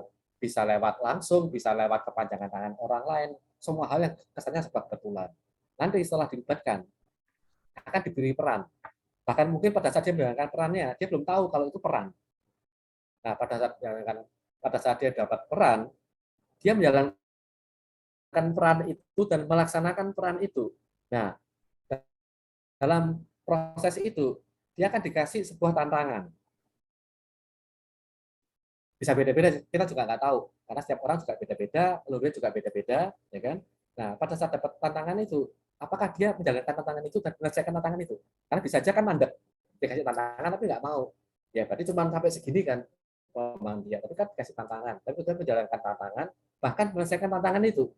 Nah, setelah menyelesaikan tantangan itu oleh otoritas di atas, diberi otorisasi, dapatlah anugerah. Setelah itu, diberi pelan yang lebih puas dan lebih besar lagi, itu seterusnya. Unlimited. Kira-kira begitu. Nah, kira-kira kita sampai di mana? Apakah belum? Apakah sudah? Apakah lagi di mana? Kita nggak tahu, karena kan individual ya. Cuma saya hanya bisa membantu menjelaskan analoginya kira-kira seperti itu. Begitu. Ini mohon izin saya sambil ngerokok nggak apa-apa ya? Monggo, Mas. Monggo, silahkan. Sambil udet dan ngopi. Raffi, kamu merasa tertantang nggak nih? Tertantang banget kan ya?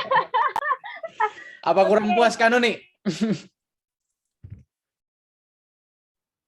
Halo? Aduh, banget. Oke. Silakan. Mungkin Kak Yasmin dari Lombok nih mau nanya ya, raise hand. Monggo silakan. Penasaran sih sebenarnya mau nanya dari tadi. Agak ngulik juga. Maaf nih kalau misalnya pertanyaannya agak lebih ke pribadi. Karena gini, yang tadi Mbak Nuni bilang untuk masalah terbangkitkan, terus habis itu dikasih tentang leluhur dan lain sebagainya, ritual kayak apa tadi Mbak, apa ruatan gitu kan, itu juga saya ngerasa, cuman sampai detik ini ya saya ngerasa kalau misalkan saya nyimpang dari arus gitu, jalurnya katakanlah gitu, itu agak dijewer pasti. Nah cuman ketika saya mau mencoba, ya memang jewernya lebih ke arah body sih. Jadi misalkan kayak pusing lah, terus habis itu dibikin pokoknya bodinya nggak enak kayak gitu. Nah terus ditepar-teparin gitu. Kalau bandel ditepar-teparin lagi. Cuman gini, pertanyaan saya yang sampai saat ini saya belum bisa, gimana caranya kita bisa komunikasi benar-benar sih ke beliaunya gitu loh. Karena yang ketika saya ketemu sama beberapa orang yang istilahnya mungkin lebih tinggi gitu kan, mereka mengatakan bahwa yang di belakang saya, leluhur di belakang saya itu ada banyak dan petinggi semua katanya. Cuman makanya kan saya sebagai istrinya yang dikawal tuh pengen nyoba komunikasi, itu ada caranya nggak, ada triknya nggak? gitu. Jangan maksudnya biar sama-sama satu arah gitu loh, Mas, gitu loh, biar istilahnya enak ya. Jadi saya tahu maunya beliau tuh apa, biar tahu segera tugasnya gitu loh. Gimana sih caranya, Mas? Boleh nggak diajarin? Ini tuh pertanyaan kita semua ini sebenarnya. Thank you udah diwakili ya Mbak Yasmin. Terima kasih Mbak Yasmin. Karena saya ngerasa sendiri soalnya, benar-benar ngerasa sendiri karena apa namanya, kalau melenceng gitu pasti dijewer, pasti istilahnya diingetin lagi. Cuman kadang-kadang yang namanya blur ya, gimana sih? Gitu. Terus makanya mau komunikasi, mau nanya itu gimana caranya gitu. Boleh nggak minta tolong dijawab dulu, Mas? Terima kasih sebelumnya. Monggo, Master. Nah, terima kasih Mbak Jasmine. Tapi pikir pertanyaan buat Mbak Nuni. Mbak Nuni yang jelasin dong harusnya. Ya kan? Oh iya, piye? Mbak, kita tuh bukan guru, Mbak. Dan juga bukan perguruan.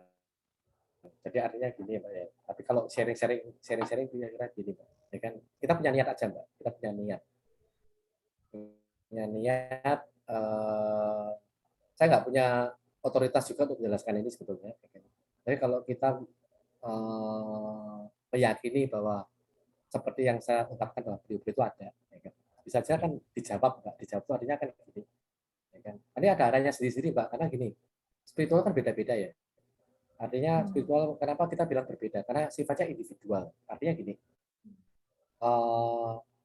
kita lahir dari orang tua yang berbeda, dari daerah yang berbeda, usia kita berbeda, lingkungan kita berbeda, per tahun kita berbeda, tanggal lahirnya berbeda, bahkan mulai mengerti tentang ini pun atau passion menjalani tentang ini pun juga berbeda. Jadi tidak ada yang bisa sama. Otomatis semua kan punya root leluhur masing-masing. Itu juga jelas berbeda. Tapi bisa aja diawali dengan ini Mbak, niat ingsun ya. Niat ingsun itu kan dari dalam hati benar ya. Ingin bertemu, ya kan? Ingin berkomunikasi. Tapi kan gak ada instan Mbak ya. Tapi minimal bisalah hadir dalam mimpi dan mimpi itu bisa diingat. Mungkin minimal itu aja Mbak. Ya kan? Nanti alirannya ikutin aja Mbak. Karena itu kan otoritasnya ada di leluhur masing-masing. Jadi tidak bijak juga, tidak patut juga, dan tidak otoritas juga dijelaskan. Yang saya hanya bisa berbagi cuma itu aja Mbak. Mohon maaf. Tapi kira-kira begitu. Nanti nggak seru ya Mas Timi kalau di-spoil semuanya ya kan? Ya. Tipis ini jadinya ya. Jadi artinya mungkin setiap orang memang memiliki lakon spiritualnya masing-masing. Memiliki partnya masing-masing sesuai dengan jatahnya dia, sesuai dengan skenario hidupnya dia. Ya. Dharma bakti dan otoritas prioritasnya masing-masing. Betul. Kuncinya berarti kayak gini, yakin dan percaya. Dah, gitu. Yang penting yakin. Yakin dulu, harus yakin kan Nuni. Ya. Oke. Wah, ini ada Mas Doni ini yang sudah raise hand. Oh iya, monggo Mas Doni. Monggo. Sudah mau jam 1 loh. Iya, asik. Sedikit lagi. Mungkin 2 pertanyaan lagi deh kan Nuni ya. Mas Doni dan terus selanjutnya satu lagi dah. Mas Doni dulu. Silakan. Mas Doni, monggo Mas. Ya, terima kasih atas acaranya yang keren, Mas Raffi dan Mbak Nuni. Ini kalau dari kemarin dibilang misteri guest-nya Mas Timi kan ini bisa yang ratusan orang yang ikut Atlantis Series harusnya juga bisa ikut sebetulnya itu ya. Itu yang setiap kali ikut itu kan 120-an lebih itu. Halo, Mas. Iya, monggo. Halo. Pertanyaannya Mas Doni. Kedengaran. Oke. Saya ingin tahu ini kan kita untuk mengenal diri sendiri. Nah, karena saya hubungannya juga nantinya juga dengan wayang ya, saya ingin tahu sebetulnya apakah fungsinya dari pagelaran wayang itu sebetulnya juga untuk dalam rangka kita bisa mengenal diri sendiri itu, Mas Timi, itu ya. Jadi artinya gini, orang kan kalau misalnya menyaksikan pagelaran wayang kan selalu mengidentikan, oh aku senang sama tokoh ini, aku senang sama ini, misalnya seperti itu. Nah, kalau misalnya demikian, berarti fungsinya dari pagelaran wayang itu kan sebetulnya tidak semata-mata hiburan ya, Mas Timi. Jadi lebih dari itu begitu. Nah, malah jangan-jangan itu sebetulnya dulu adalah merupakan sarana komunikasi dengan nenek moyang. Tetapi bagaimana kok dulu kemudian menjadi istilahnya wayang itu sekedar nyun sewu ya, mohon maaf, sekedar menjadi hiburan semata seperti itu. Itu sejak kapan kira-kira seperti itu? Saya punya ini jangan-jangan dulu malah justru kalau pagelaran wayang zaman dulu itu seperti tempat kita berkomunikasi dengan nenek moyang. Seperti kita sekarang melakukan Zoom sekarang ini. Mas Raffi itu ada di alam Australia, itu ada tepat di depan kita. Ya, Mbak Nuni ada di alam Hong Kong sana, tetapi ini tepat berada di hadapan kita sekarang ini. Jangan-jangan dulu wayang pun juga seperti itu. Gitu. Mungkin Mas Nogo Tapak Angin bisa memberikan pencerahan. Matur nuwun, Mas, Mbak Nuni dan Mas Raffi, terima kasih.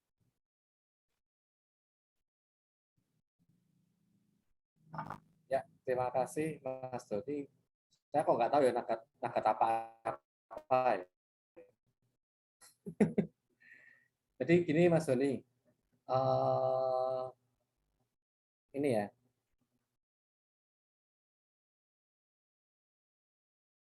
harusnya bukan ditanyakan ke saya Mas, itu ditanyakan ke para dalang-dalang lama Mas, kenapa kok bisa berubah itu kan. Tapi setahu saya emang proses penyampaian wayang itu kan menciptakan kisah-kisah yang emang harus menjadi tuntunan yang dari atas emang diturunkan, ditelaskan ya, dan itu lebih ke selain banyak nilai-nilai bisa kita adopsi, tapi kalau kita lebih cermat, kita akan memahami bahwa banyak multicode yang ada di situ. Nah, multicode itu adalah by proses, ya kan? Cuman saya juga nggak tahu Mas ya, sejak kapan ini bergeser. Karena saya bukan ahli sejarawan, saya juga bukan dalang, ya kan? Tapi minimal beberapa pola-polanya itu masih bisa kita cermati sekarang ini, karena itu ada nyambung-nyambungnya dengan ini.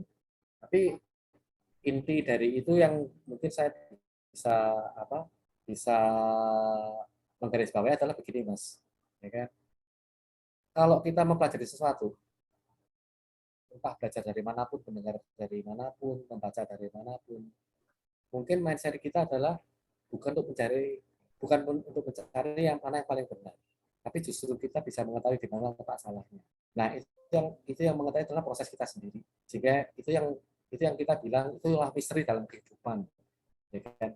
Mungkin kalau Anda kata ada bisa menjelaskan, karena mungkin sensitif ya biarkan itu jadi misteri aja Mas. Semoga bisa tidak menjawab Mas.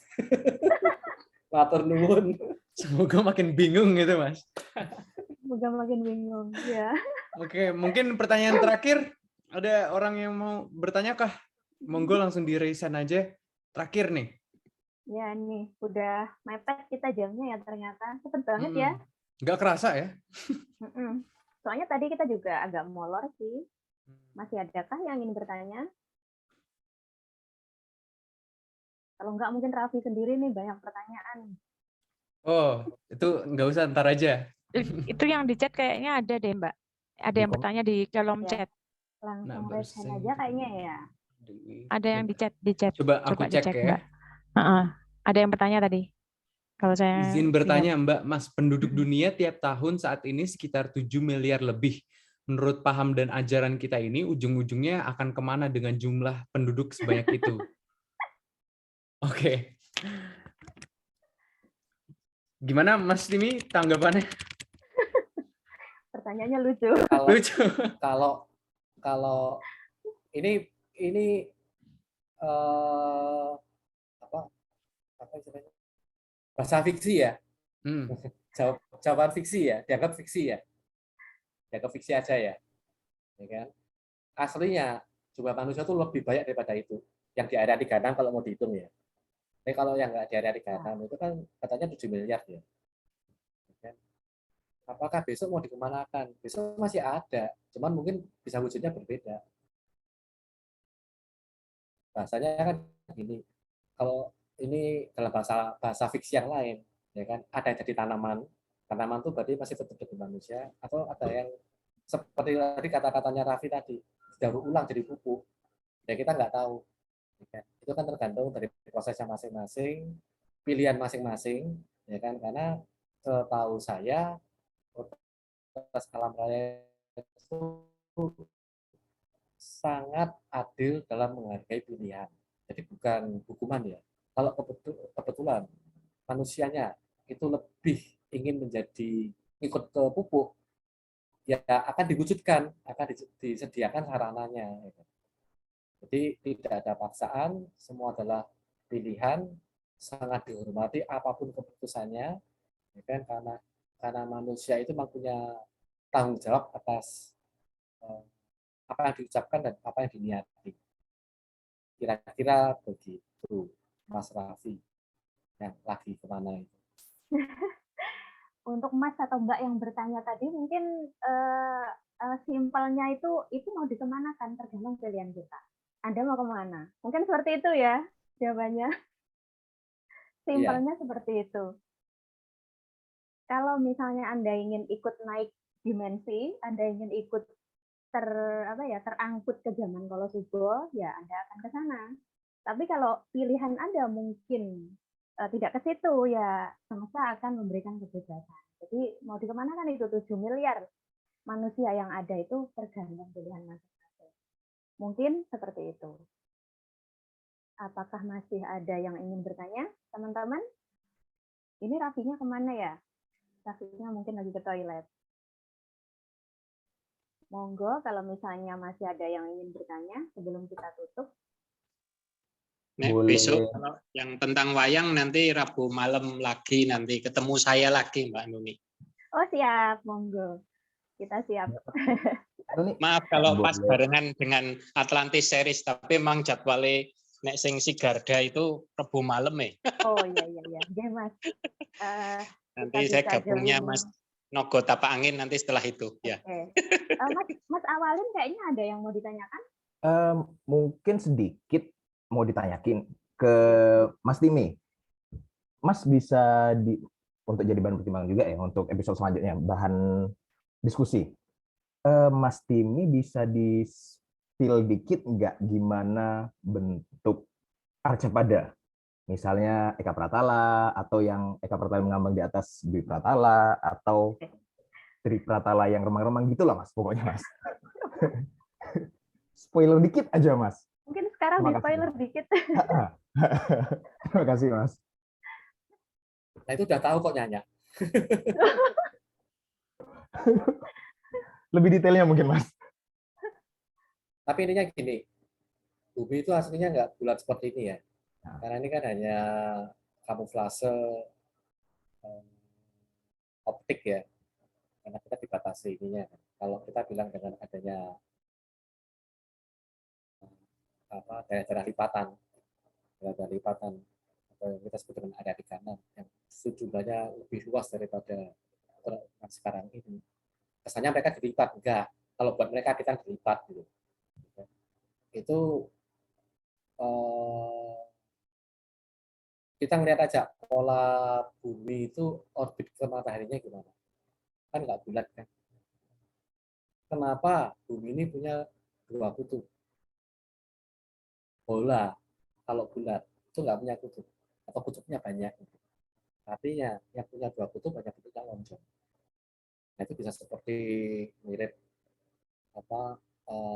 bolanya American football, atau kalau saya cenderung malah lebih ke telur. Nah, kenapa orbit kita juga seperti itu? Ya kan? Itu artinya polanya kita bisa lihat bagaimana kalau kita memainkan gangsingan berputarnya seperti apa. Nah, kira-kira gitu. Ya kan? Yang lainnya nggak usah deh. Cukup itu aja. Tipis banget Mas Awalin ini jawabannya. Oke Raffi, silahkan dilanjutkan. Oke, mungkin kita akhirin dari situ ya, dari pertanyaan Mas Awalin. Terima kasih banget nih, para pemuda udah datang, ramai banget hari ini. Kita ada 50 pemuda. Om Timi, Rahayu, terima kasih banget udah datang. Dan terima kasih kalian semua untuk meluangkan waktu dan energi kalian. Pesan dari aku, tetap semangat, tetap sehat, healing lan waspada, and have a great day. Rahayu. Rahayu, terima kasih. Sampai jumpa di workshop kita selanjutnya. Thank you. Thank you. Bye. Bye. Dadah.